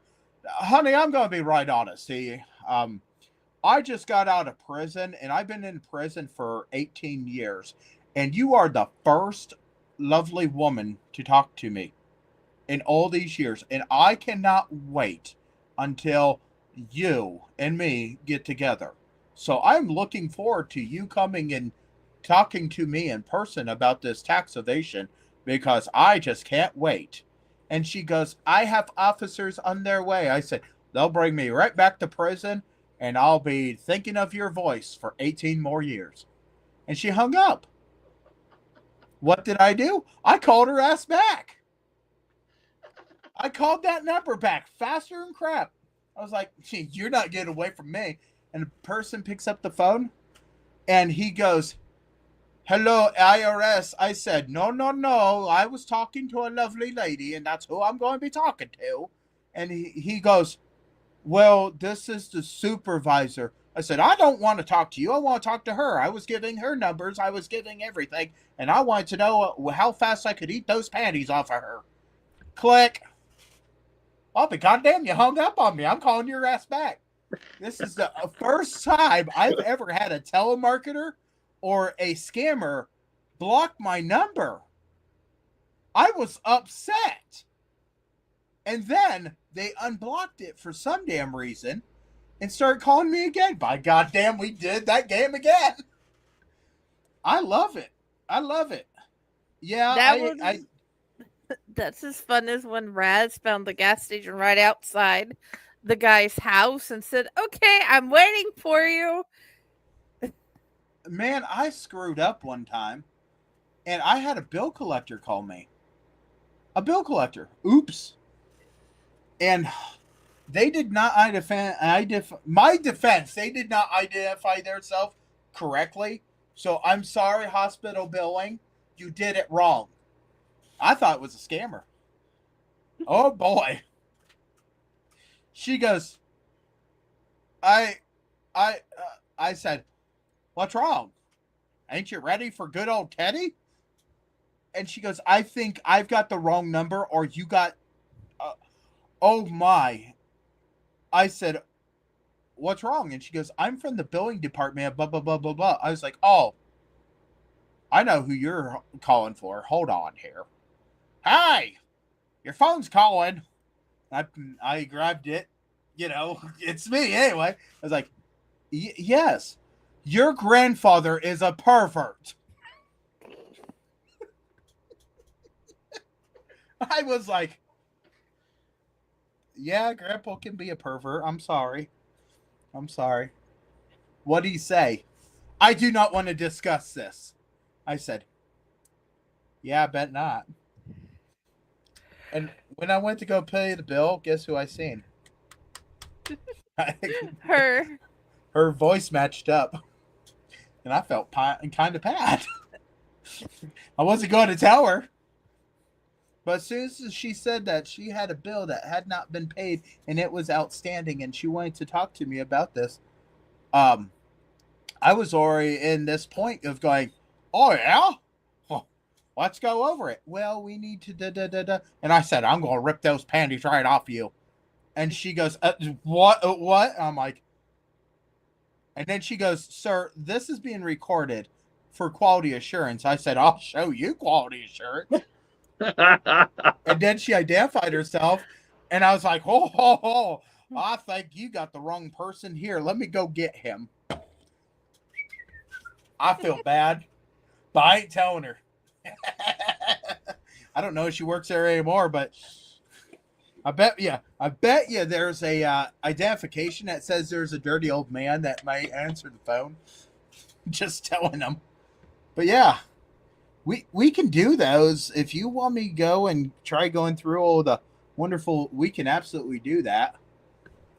Because there's not too many things. I mean, you have good old Johnny. Yeah. And then you got Dirty Grandpa. Wow, I'll be gosh dang. What a guy should do is rip those panties right off of you. That's what he should do. And then you got, man, we got a lot of them. I got so many scam calls and robocalls and shit like that, and it was getting bad at one point. There was one time where we were so bad where I was getting like the scammers were issuing out death threats on me. I'm like, "You're gonna try to kill me?" I was like, "Good luck with that." And so it was bad. So then I retaliated and said, "Hey, I'm just it's like, you want to try to kill me?" I said, "If you do that, I'll blow up your whole company." So, well, that's an interesting little thing. I've never seen that. Sorry, Tom Dog. She threw something up and it's like, "Oh, that's pretty." that was pretty, actually. Yeah. Brandon, you Thank missed you. it. We were just talking about me during dirty phone calls. And then but then I've gotten to a point where I can just change my voice. I have done a horny woman, which is my personal favorite, where I can change my voice and sound like she's having an orgasm and everything like that. And yeah, I actually, with that voice, I actually help a friend of mine break up with his girlfriend, with his crazy girlfriend. So yeah, and it actually worked. Awesome. And I did that with a straight face, and my buddy was trying real hard not to laugh, and he was like, "Dude, you're taking this shit so seriously." It's like, "What are you doing?" I was like, "Relax, baby." Hey, Tom Dog. I got So it I was got a hot so dog for you. it was so hilarious, and then other times I would even sound like Donald Trump, and they start leaving me. I haven't gotten any phone calls since. I hardly get them now ever since because all I have to do is just talk like Donald Trump, and they'll leave me alone. Oh yeah. Oh I my figured gosh. you would do that. Let me tell you. I would go through, and one of my favorite ones was having somebody talk to me, and I would be like this. Oh yes, explain to me what you're trying to do here today with me. Okay, I see that you're trying to collect from me. Okay, but I need you to know, drugs are bad. Okay, and I want you to fully understand that in no way am I judging you or anything. Okay, but we need to get this totally taken care of today. You're telling me I got a payment for how much again? Okay, go ahead, tell me. $35,000.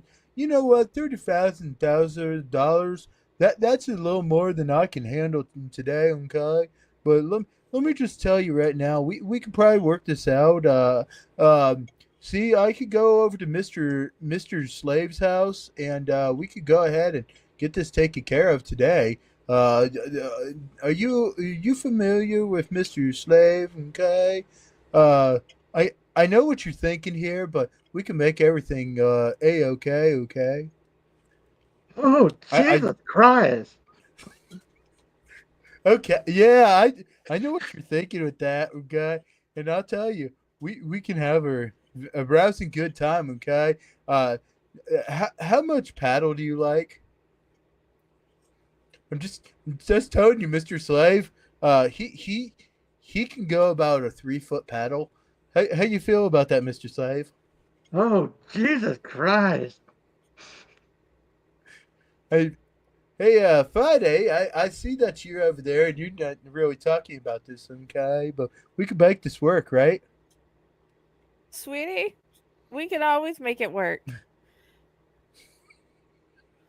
It's just I'm not too into you being Daddy Dom.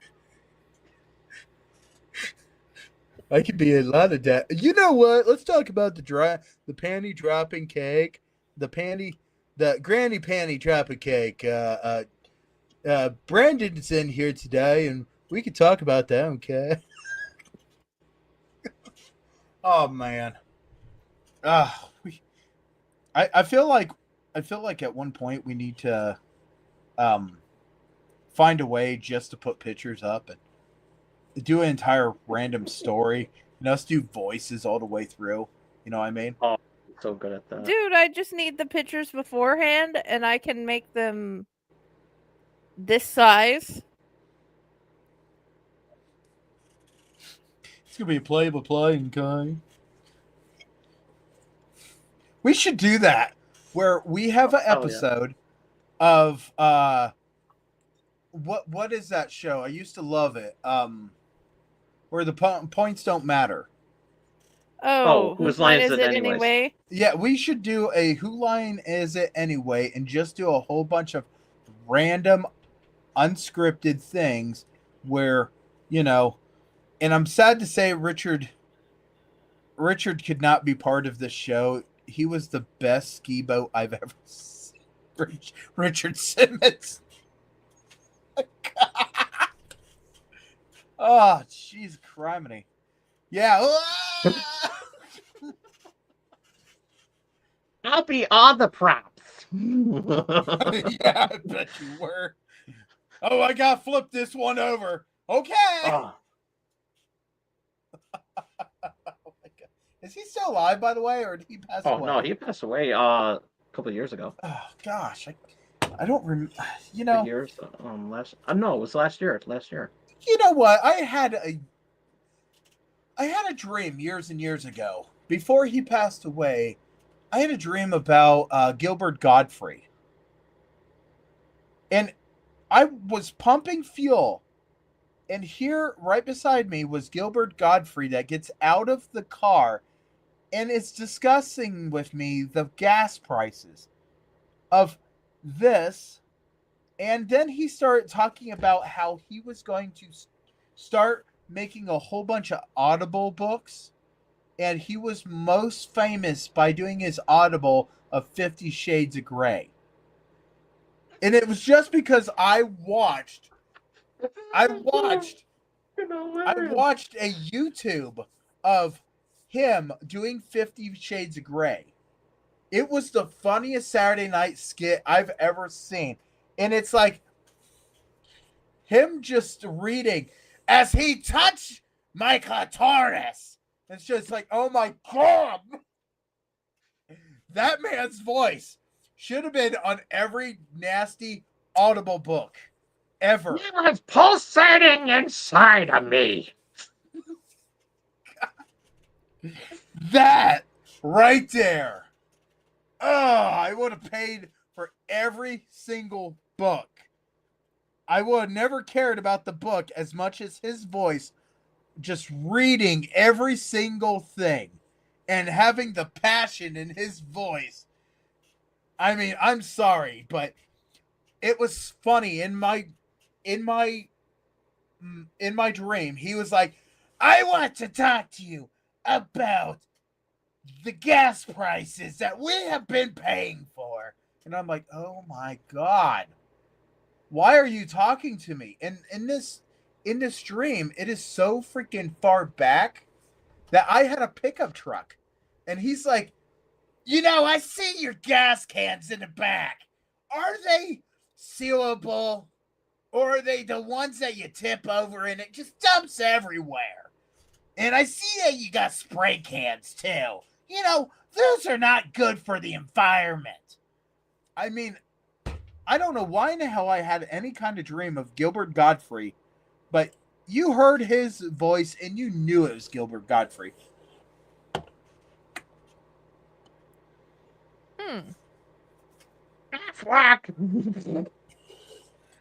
That is a question. I think I'm gonna find out the answer. Of why I was in Gilbert Godfrey was in my brain? No. But if you want to have an entertainment on a road trip, don't use your GPS on your phone. Go get yourself a Garmin GPS. Oh my God! Download the various celebrity apps that celebrity apps on there. And I highly recommend one voiceover for your directions. Gary Busey. Gary Busey. I had a Garmin GPS, and on their website they had a list of celebrity voices. You can they did one you can have one as Kit or a sexy porn star and everything like that.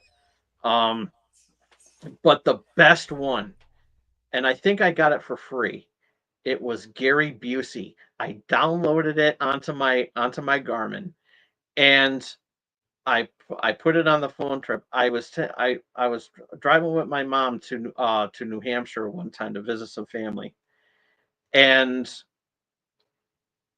I put it in the GPS, and oh my God, it was so.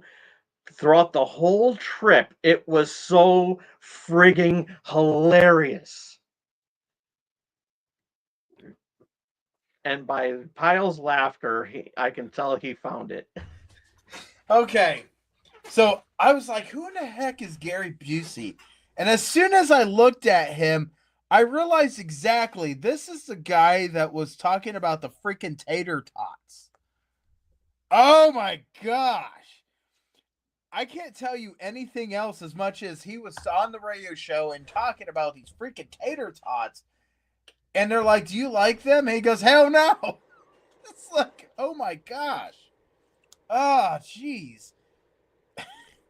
I will not say mean things about a man because I've never really known him, but he has that distinctive face that I can't tell if he's living or if that's a zombie been chewing on him. Dude, I have loved the movies I've seen him in. He was in Fear and Loathing in Las Vegas, Under Siege, and so many others. And I love his son.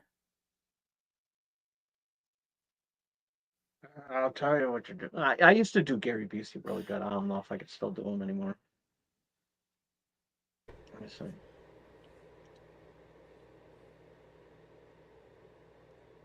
If you ever find a fork in the road, you just gotta make sure you wash it after you pick it up. Yeah, basically. Deeper and a little more raspy, and I think you would have it a little more. Yeah. I could do Nick Cage pretty well. On my Waze, on my navigation voice, every time I want to use this and have a great time and irritate the hell out of my friends, buckle up. Because you got Ray Stans with you. And we're going to go ghost busting. So every turn. And, you know, he's got to get back for his podcast where he's talking about tonight.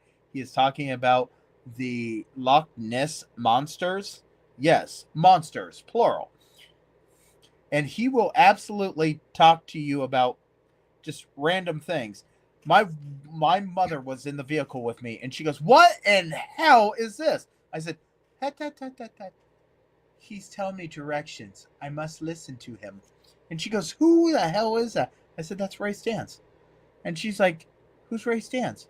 I said, "You remember years ago when I went to the one store and I found a Ghostbusters tape, and I was like so amazed that I could have on VHS Ghostbusters, and I was so obsessed with that I didn't realize that this girl at this register was flirting with me and really, really thinking I was cute."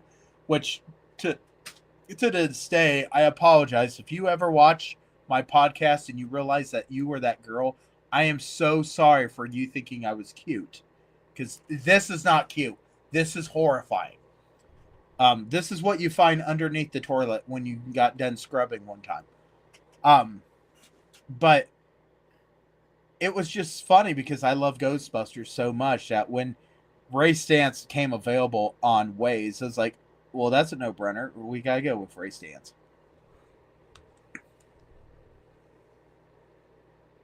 And we lost Tom Dog. He'll be back at some point. Until Yeah. then. Oh my gosh. But yeah, wish I could figure out where it is so I could change the names and look at the names.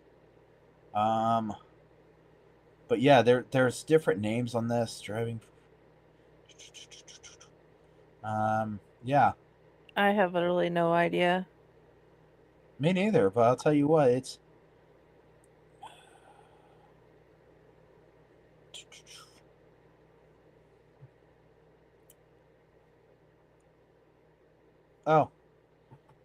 input language, English. Yes, that's In theory, that's the language we speak. Oh, right.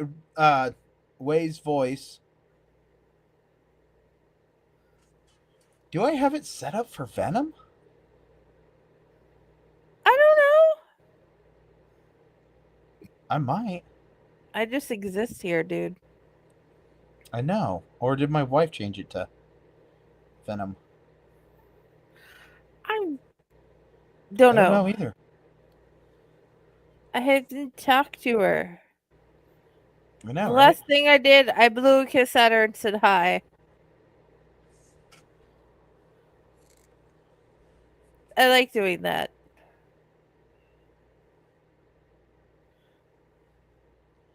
But yeah, there's one that's called Boy Band. There is what the heck? This looks like a whole bunch of fun ones. Slime Blob. What the heck's Slime Blob? I don't know. Cuppy. Mall. You can get directions by Mall Santa and Mrs. Claus. There it is. Happy Clown, Scary Clown. Ooh, I want to try it to that. Wonder what that sounds like. I need to go someplace and just go around the parking lot and listen to Scary Clown. Ho, ho, ho. I don't know what the heck that would sound like, but I hope it finds it pretty quick. Hold on here. Where to? See if it'll let me go from here to my house. Are you sure you're ready to start this drive? Once we start, there's no turning back. That Unless you take a U-turn. That was a nice little ad right there. Unless I take a U-turn. There's no turning back. Unless you take a U-turn. Oh my gosh. Oh. Look, Tom Dog is back. Yes. Hi, Tom Dog. I had a potty emergency. I hope you feel better and everything came out all right. Yes. Oh. I know this has nothing to do with Tom Dog and his potty emergency. Years ago, I went to the Shelby County Fair. I love the Shelby County Fair. Not as much now as I did when I was a little kid. You would go and for $1 you could make an announcement through the announcement booth, okay? Anything you needed, these old ladies would screen it and make sure it was okay for them to make the announcement, but you paid $1, okay? Benjamin Dover to the rear gate. Benjamin Dover, you have a package waiting at the rear gate. Yes! Yes! Who the hell got that one through? And then, about 20 minutes later... Then later on, about 20 minutes later, repeating for Benjamin Dover. Benjamin Dover, you still need to come to the rear gate. Please, come in the rear gate. And we're like, yes! Whoever did this is glorified. And then we're like, man, I wonder if these poor old ladies have any idea. And then we hear, one hung low, your family is waiting. Your foreign exchange family is waiting. One hung low. And I'm like, oh my gosh. And then we're like, there is no way. Then you see about 7 guys run over to the booth. And the manager comes out of the managing building and goes over and says, folks, we cannot make any more requests for today. We unfortunately have lost the announcing speaker system. And the woman goes like this. Flips on the switch, flips it off.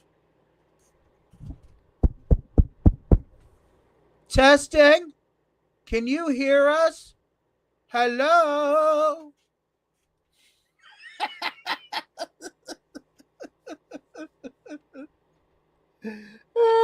Thing is, if they're anything like my old people, it was on purpose. Oh no, they had no idea, had no clue. These 2 old people. So the next day, they had a whole list of things that you could not say. And I will tell you, the top of the list said, "This is the Bart Simpson list. Do not call for these people."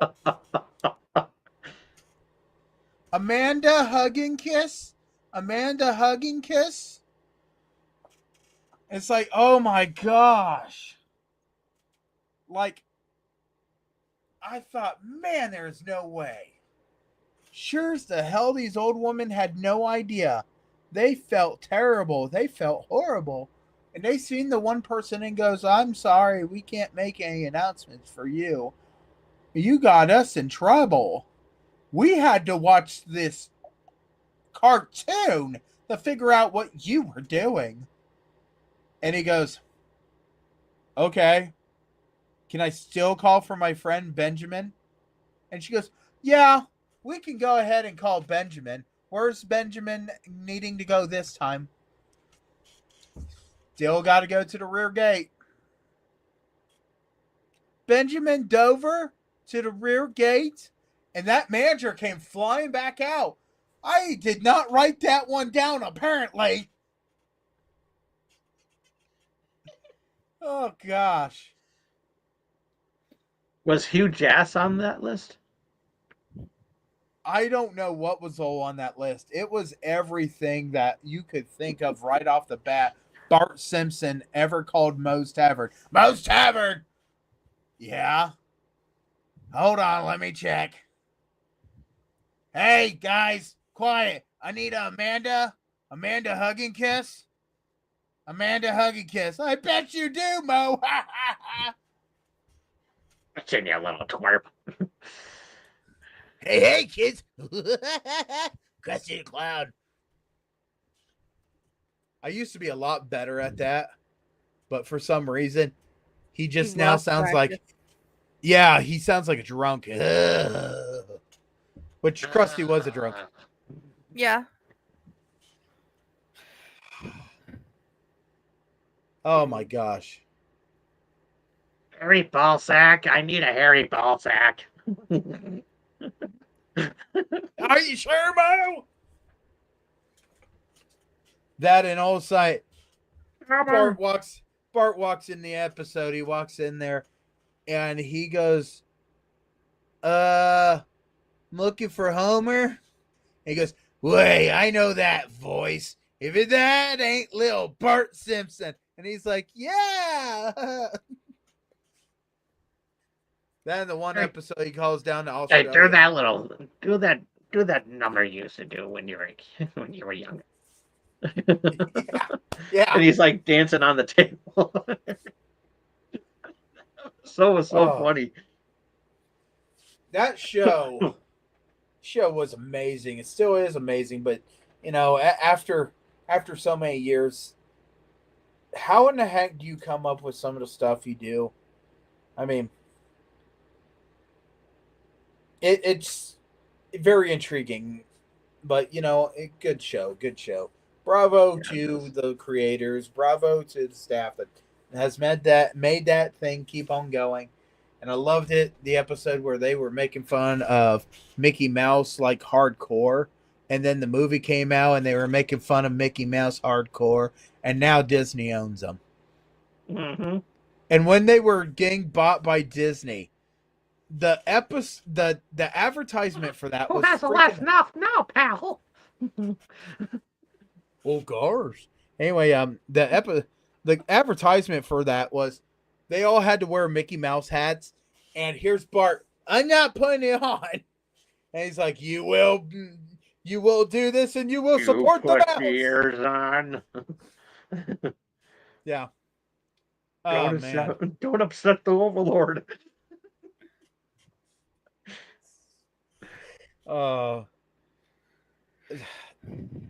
Disney is one of those parks I do not wish to go to. No. I don't either.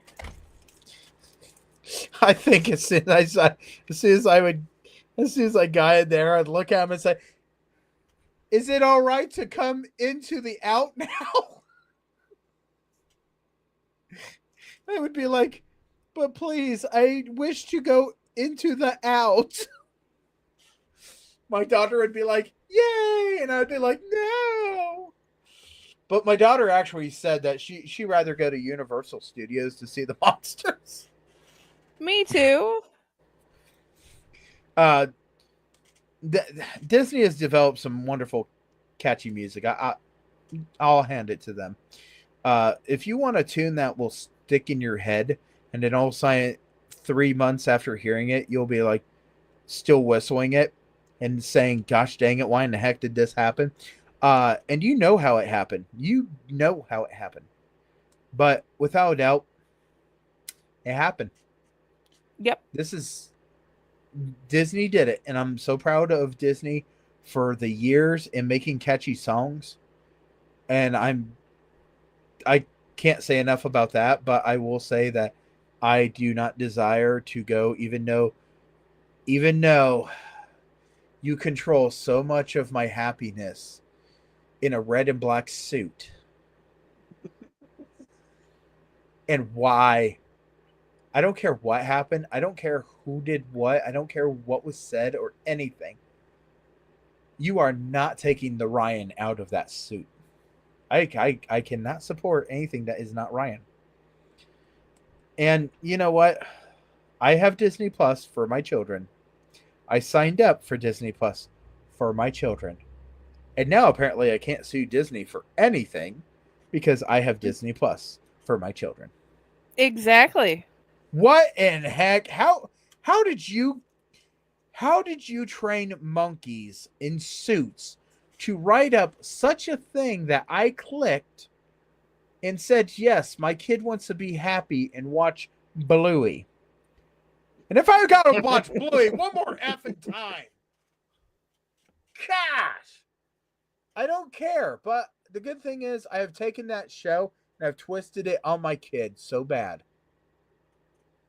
I really have. I've taken it and said, see, you see this episode? This episode is basically you. Congratulations. Now I know what we're going to do. You're going to clean your room, because if not, I'm going to go ahead and I'm going to take a sock monkey and it's going to be more important than you. And then she's like, that's not funny. It is to me. Go clean your room. And then she started cleaning your room. Friday, I got a question for you. Yes. At the age of 6, did your children have more teeth in their mouth than they had out, or more teeth out of their mouth than they have in? I'm about ready to put my daughter on a all liquid diet because the tooth fairy is jacking my wallet. Okay, with Sophia, yes. With the other two, no. Sophia, she loses them in 3. She'll lose one. 2 days later, she'll lose another one. 2 days later, she'll lose another one. Then, if we're lucky, we have a week to a month in between, and then she'll lose another 3. And she's like, Mommy, my teeth are finally growing back in. This kid has got one honker tooth coming in, and she looks like a jack-o'-lantern that was smoking meth. I'm just saying. A jack-o'-lantern that smokes meth has one damn tooth. And now she's like, Daddy, it's getting wiggly. See? I'm like, you gotta keep one tooth in that dang mouth. And she goes, it hurts to chew things. I said, do you want me to do mama bird? And she goes, no, that's gross. I said, what do you want? And she goes, I want ice cream. It makes me feel better. Ice cream makes me feel better. No, you're not getting ice cream. But Daddy, I am in so much pain. Oh, my tooth. I said, does Ice cream tooth makes hurt? everything feel better, actually. Not my diabetes. Let me just tell you. I'm a diabetic too, but I still eat it. No. Diabetes does not make...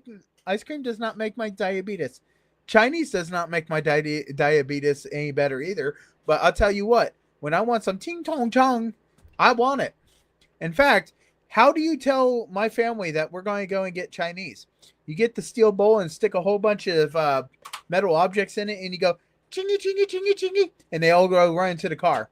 It's better than yelling at the dog who wants a snack.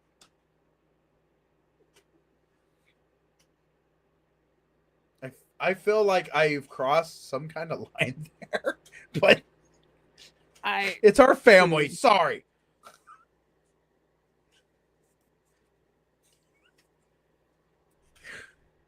Friday. My doctor told me not to eat a lot of things, but I did not listen to him. My doctor told me not to eat a lot of things, and then my doctor also repeated that phrase by saying, and I mean anything. What? It's not the 4 major food groups I need to be worried about? And they're like, no. You, sir, need to go from 3 plates at the buffet down to a half a plate. Ooh. Here's the deal with this doctor, okay? The doctor said, I want you to go down from everything to half a sandwich a day. Okay? Half a sandwich a day keeps the doctor away. No, literally, the doctor told my other mother-in-law, I'm not saying your name, we're just not doing that, but my other mother-in-law, that she should go down to half a sandwich a day and it will help her lose weight. I'm like, so we're going on the starving diet? Please, for the love of all that is holy, why should we let the diabetic only eat half a sandwich a day? I'm not saying any of us have the best diet in this house, but seriously. Exactly. So Starving herself. Yeah, I have to portion my food. Yeah, good luck with that. And it's like I can't even have. It was like my doctor doesn't want me to have fried foods. I can't have alcohol. And I'm like, whatever. And it's like I got two of the major 4 food groups right there: booze and fried. Dude, I can tell you which stuff to like try to mix and match as to like limits. Yeah. When it comes to diabetes. So high starchy foods, but there are some things where it's like, you know what, just eat the protein. Just straight out egg and cheese. Yeah, that would be a good thing to start the day with. I'm just saying. I was consuming too much protein. I was consuming way too much protein. So I talked to my doctor and I told her, I said, okay, we're doing my blood work. And she said, yeah, absolutely. The last couple of times that they did the blood work, yearly blood work, they were like, oh, you got a fatty liver. And I told them, I said, yeah, I have a fatty liver. There's a reason for that. And they said, oh, yeah, what's that? I told them, I said, because during October, me running up and down the field and doing this and that, I said, it's hurting my feet. How do you combat hurting feet? It's really simple, right? As you hurt your feet, you take medication, right? You take ibuprofen, Tylenol, this and that. Through the amount of concoction that I was digesting, it gave me a fatty liver. Okay. This year there was no fatty liver, and my feet were throbbing so bad that she was like, "Okay, well, let's figure something else out." Well, before I got up to the blood work, she said, "Okay, well, how's your feet?" I said, "Ever since I put these insoles in, these insoles have been amazing." And I found out that I had something, and I can't remember exactly what it's called, but as soon as I talk about it, if you've had it before, you know exactly what it is. It's not dealing with the diabetes at all. It is absolutely just something dealing with the tendons and muscles in your feet.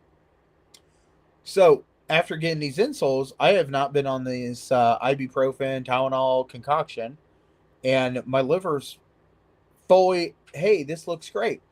There's a side effect to a lot of things, and she told me, she's like, now only if we could figure out what you're eating in the morning. And I told her, I said, I can tell you exactly what I'm eating in the morning because I'm eating it every single day.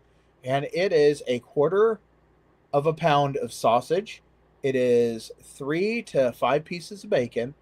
It is about 10 pepperonis. It is cheese and 3 eggs. And she looked at me and she goes, well, how many days a week you eat that? And I said, every day I take a breath in the morning. And she's like, oh, okay. So how's that helping you at lunch? I said, if I eat that at lunch, or if I eat that breakfast, my lunch is, if I stay busy, I don't even think about lunch. And then about 2:00 rolls around and I start getting maybe a little bit of a headache, and I'll get something. And then I get to dinner and man, I could eat a horse. And she goes, okay, so we need to figure out how to balance this out. We've been playing this game, how to balance everything out, for years, and I'm just not winning this. And I'll tell you, if you would be my surgeon, you would have learned in the first 15 minutes of my surgery that nothing on me is small. Nothing on me is normal. My bones are denser. They're tougher. My tendons are freaking massively bigger, this and that. And this is nothing about comparing me.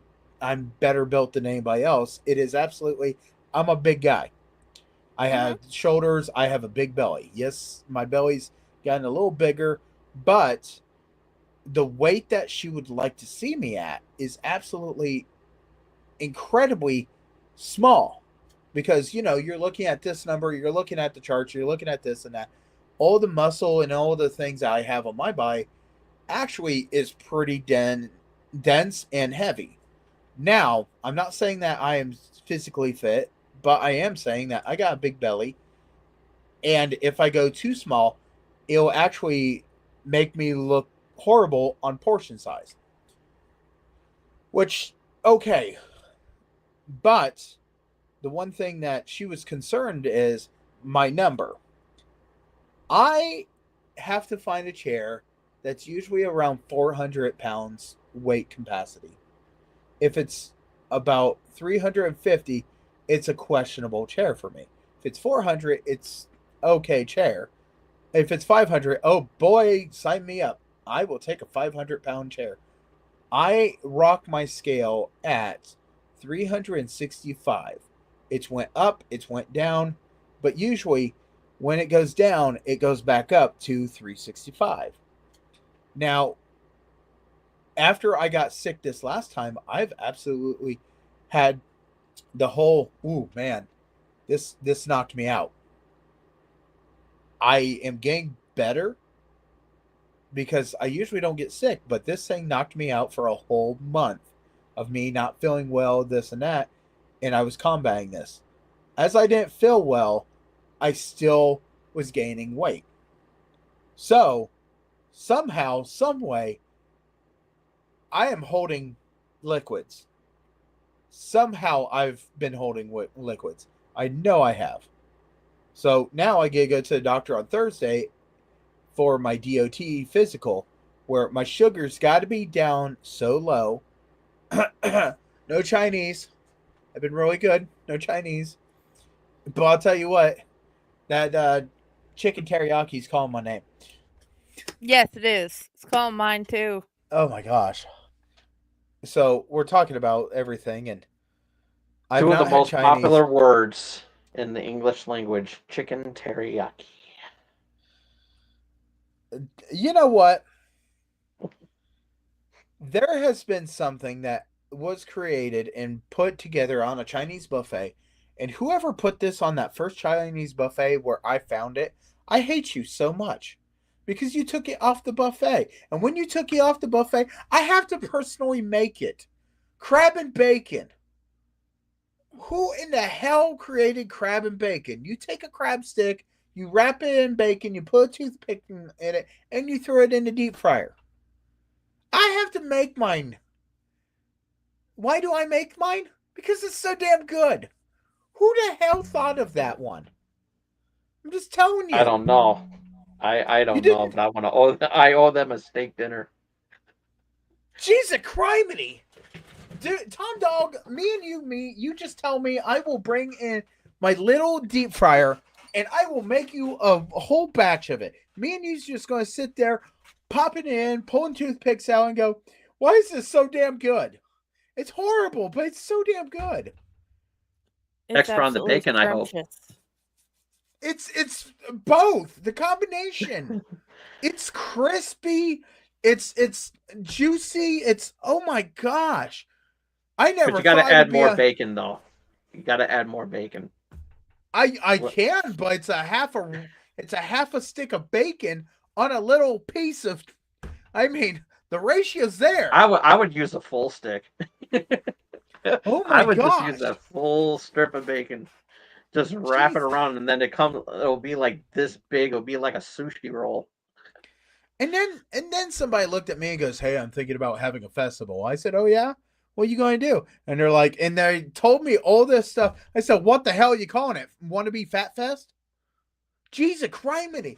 It's going to be pulled pork. It's going to be smoked sausage. It's going to be this. It's going to be that. And I'm like, So a normal festival in Texas. Gotcha.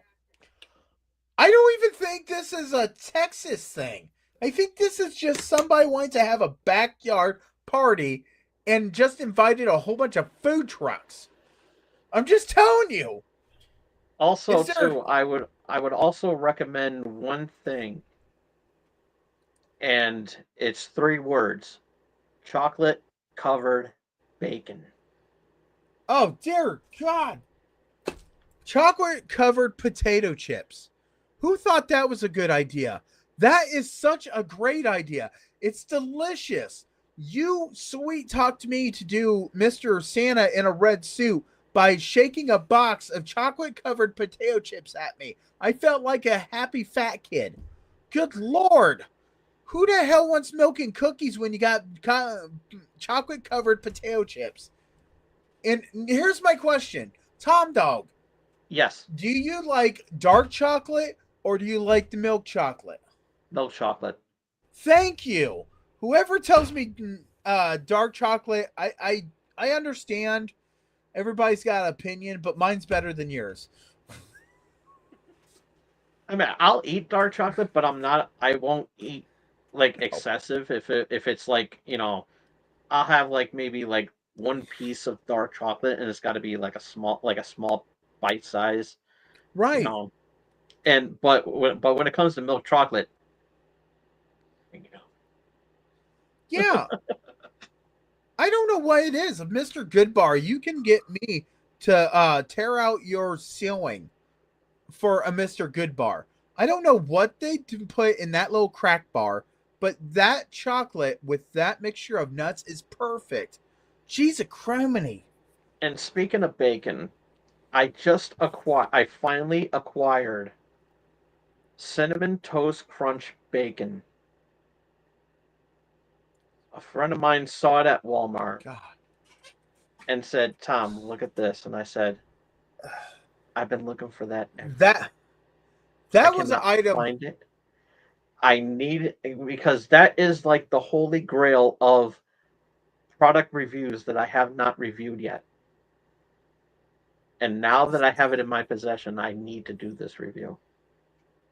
So That and the DiGiorno Thanksgiving turkey pizza. what the hell? Yeah, that was okay. Me and Raz did a Raz Pile adventure, and we went to Jungle Jim's International Grocery Store down in the Cincinnati area of Ohio.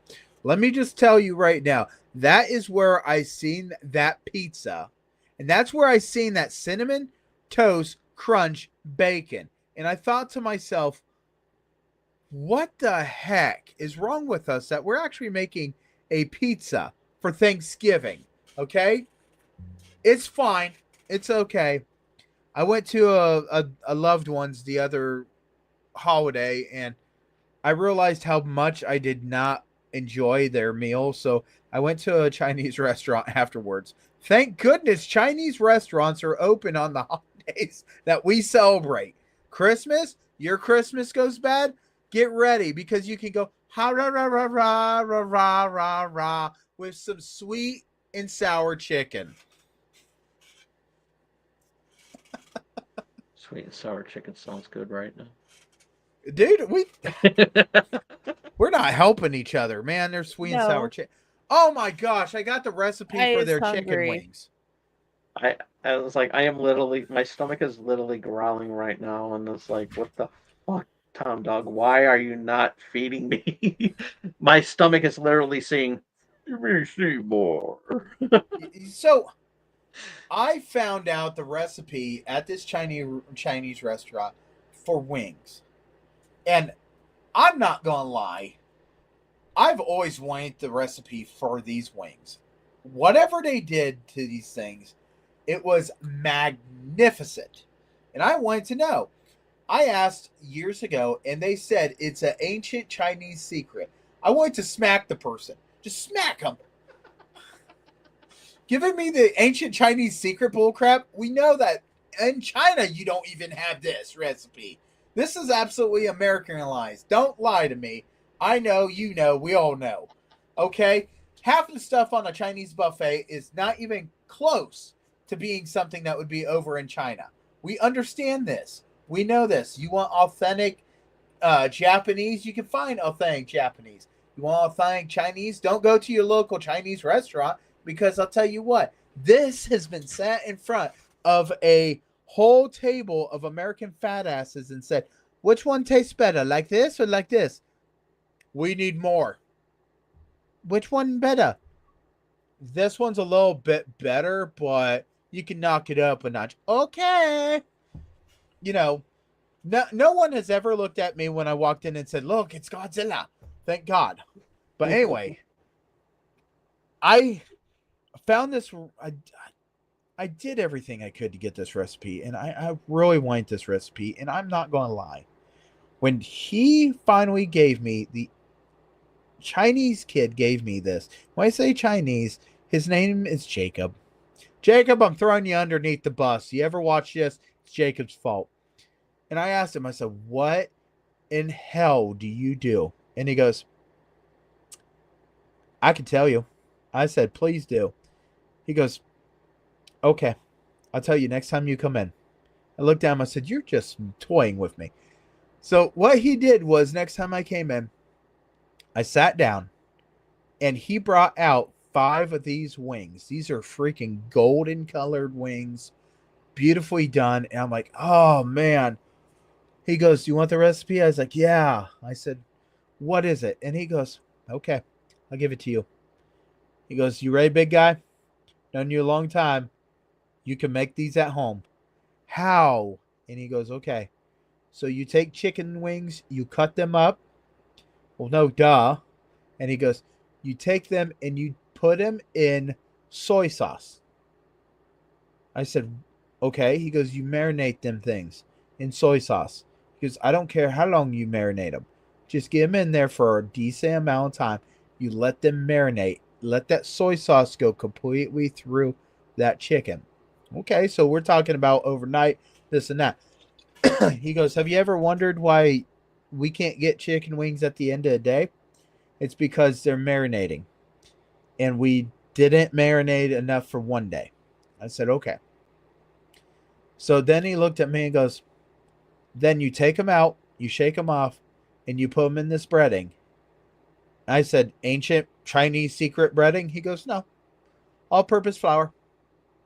I said, okay. He goes, once you put it in there, he goes, then you have your eggs and your milk. I said, yeah. He goes, make sure that milk is buttermilk. I said, okay. He goes, you can put it in there.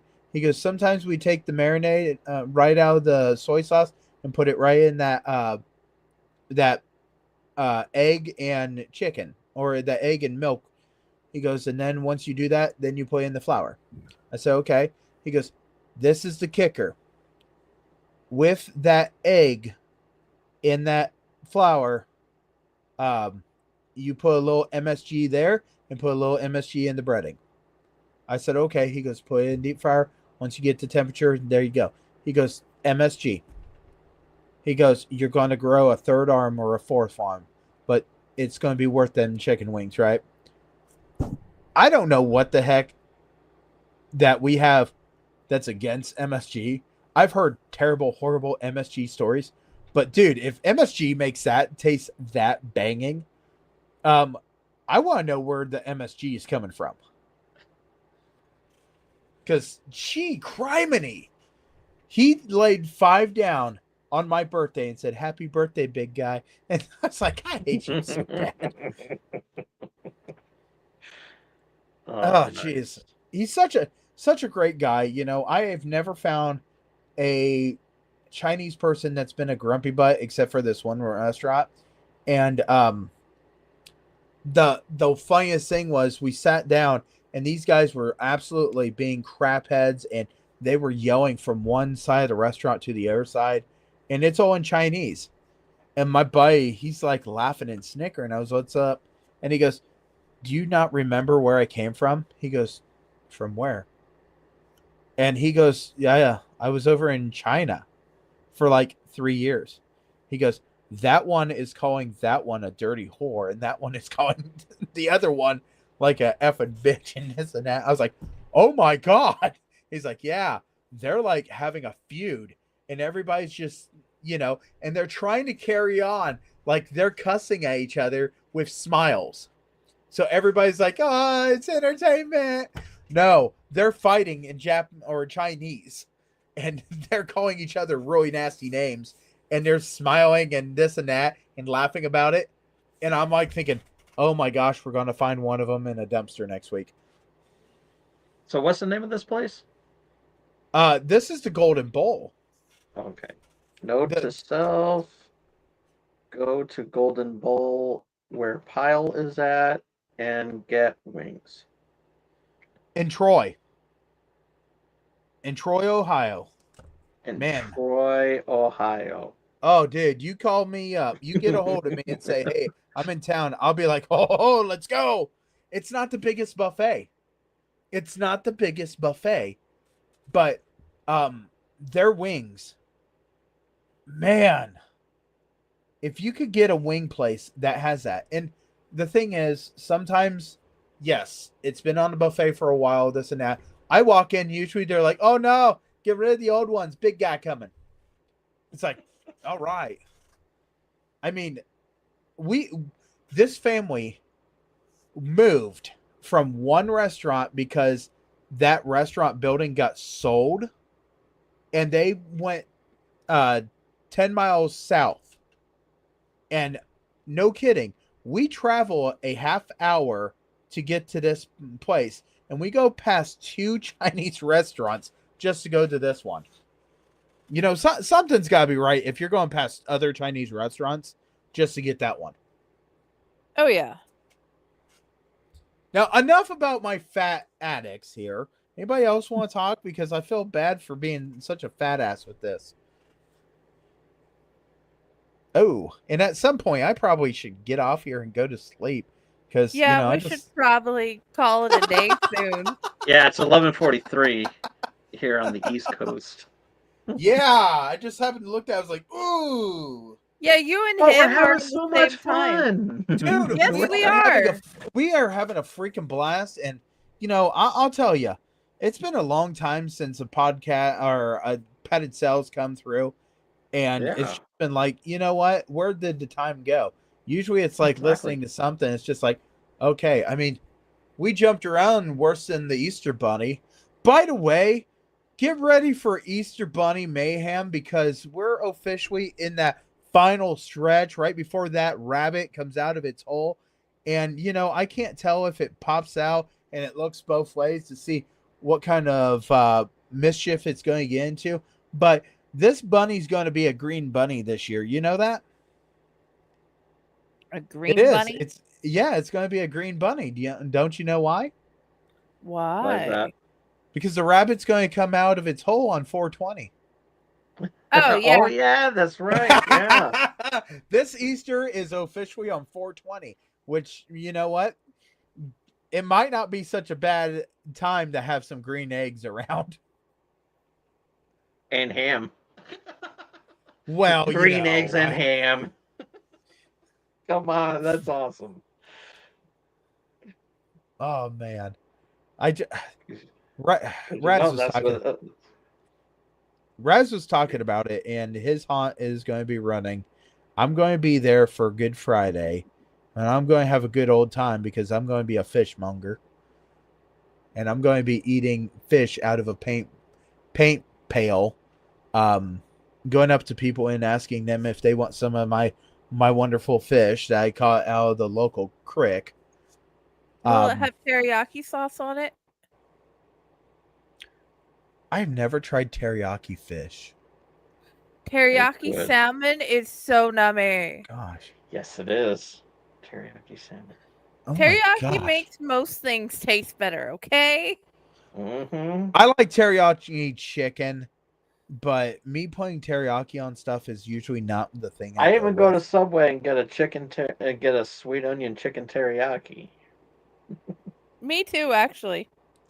And I this like is hot this is things. what I put. This is what I put on a sweet onion chicken teriyaki at Subway. Shout out to Subway, by the way. I use the wheat bread or the honey oat bread if they have it. Okay. Then I get no cheese. I get no cheese on it.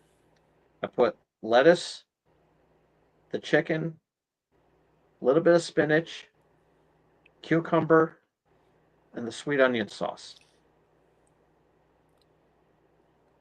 So it's like a salad in a sandwich. Mm-hmm.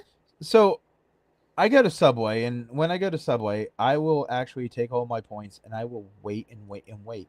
What I do with my Subway points is at Christmas, I will pick up Christmas Eve cookies and I will bring them to the local fire departments and the sheriff's office, police departments, this and that. Right now, I'm at $16 for the year. Wow. I had $56 in Subway cash. Now, Oh, wow. just so you know, they will only let you use, I think, $30 at a time. So I had to place 2 orders of cookies, or I had to pay, Nice. whatever. I don't care. It's free money for the fire department. My Subway sub of choice.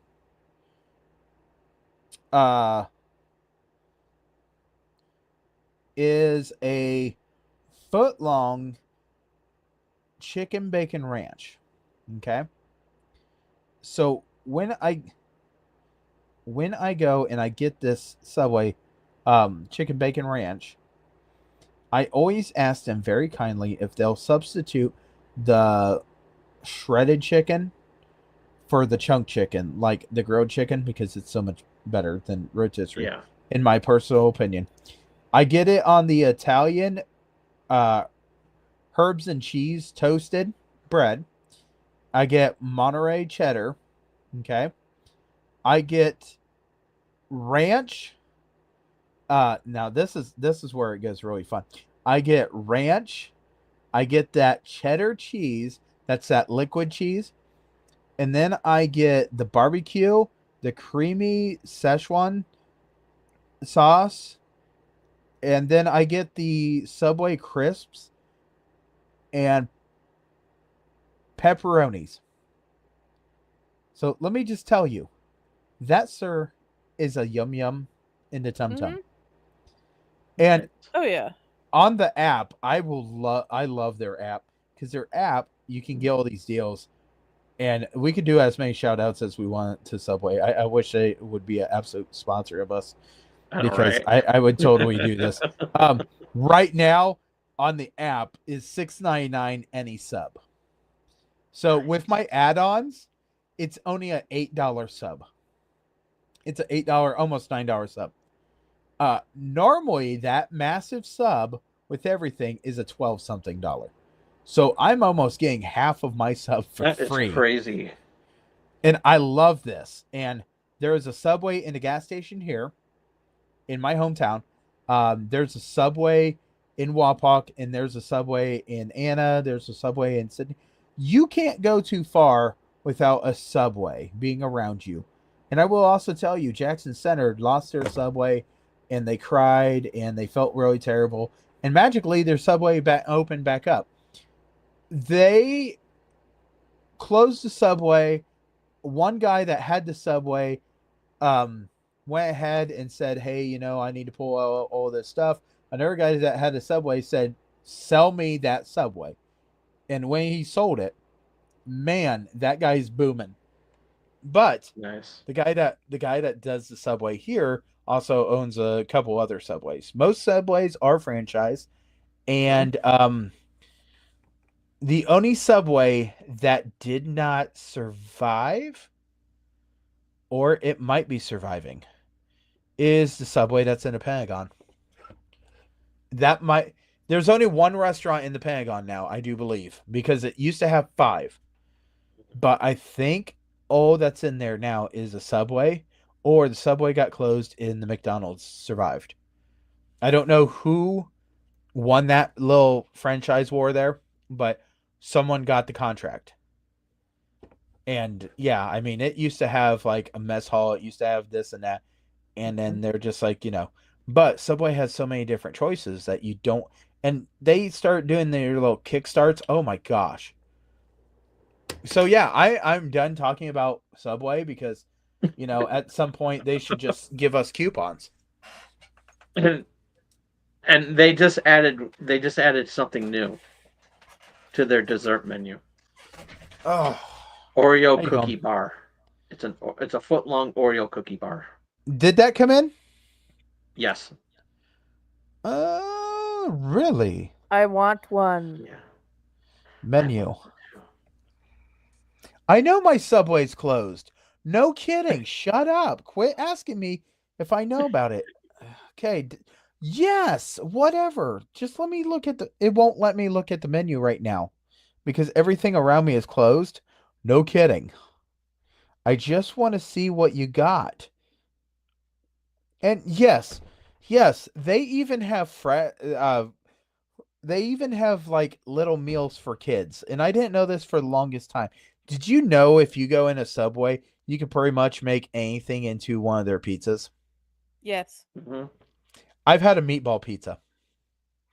Just say, pepperoni and meatball.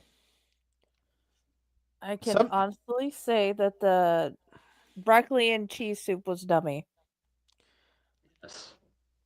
Oh yeah, and they always have the sign that says check our new soup of the day. And it's like, oh, what's the soup of the day? The same soup that was last week, and the week before that, and the week before that. What is the special soup of the day? It is the same damn stuff. Quit asking. But yeah, we need to close this wonderful episode out pretty soon. Or what's going to end up happening is we're going to talk about Minecraft and why my wife is actually going to make me go to McDonald's. Okay, guys. Oh my God. To be continued. Everybody say goodnight. Good night. Because I'm not telling you how to find me unless you find me right here on the Outlight Network or at Subway. You know what? If they don't know how to find us by now, I'm not telling them tonight. Okay. Either way, just Facebook the subscribe button. Or you'll have to deal with where did he go? That Pooh Bear will die to the face hugger. Good night. Good night.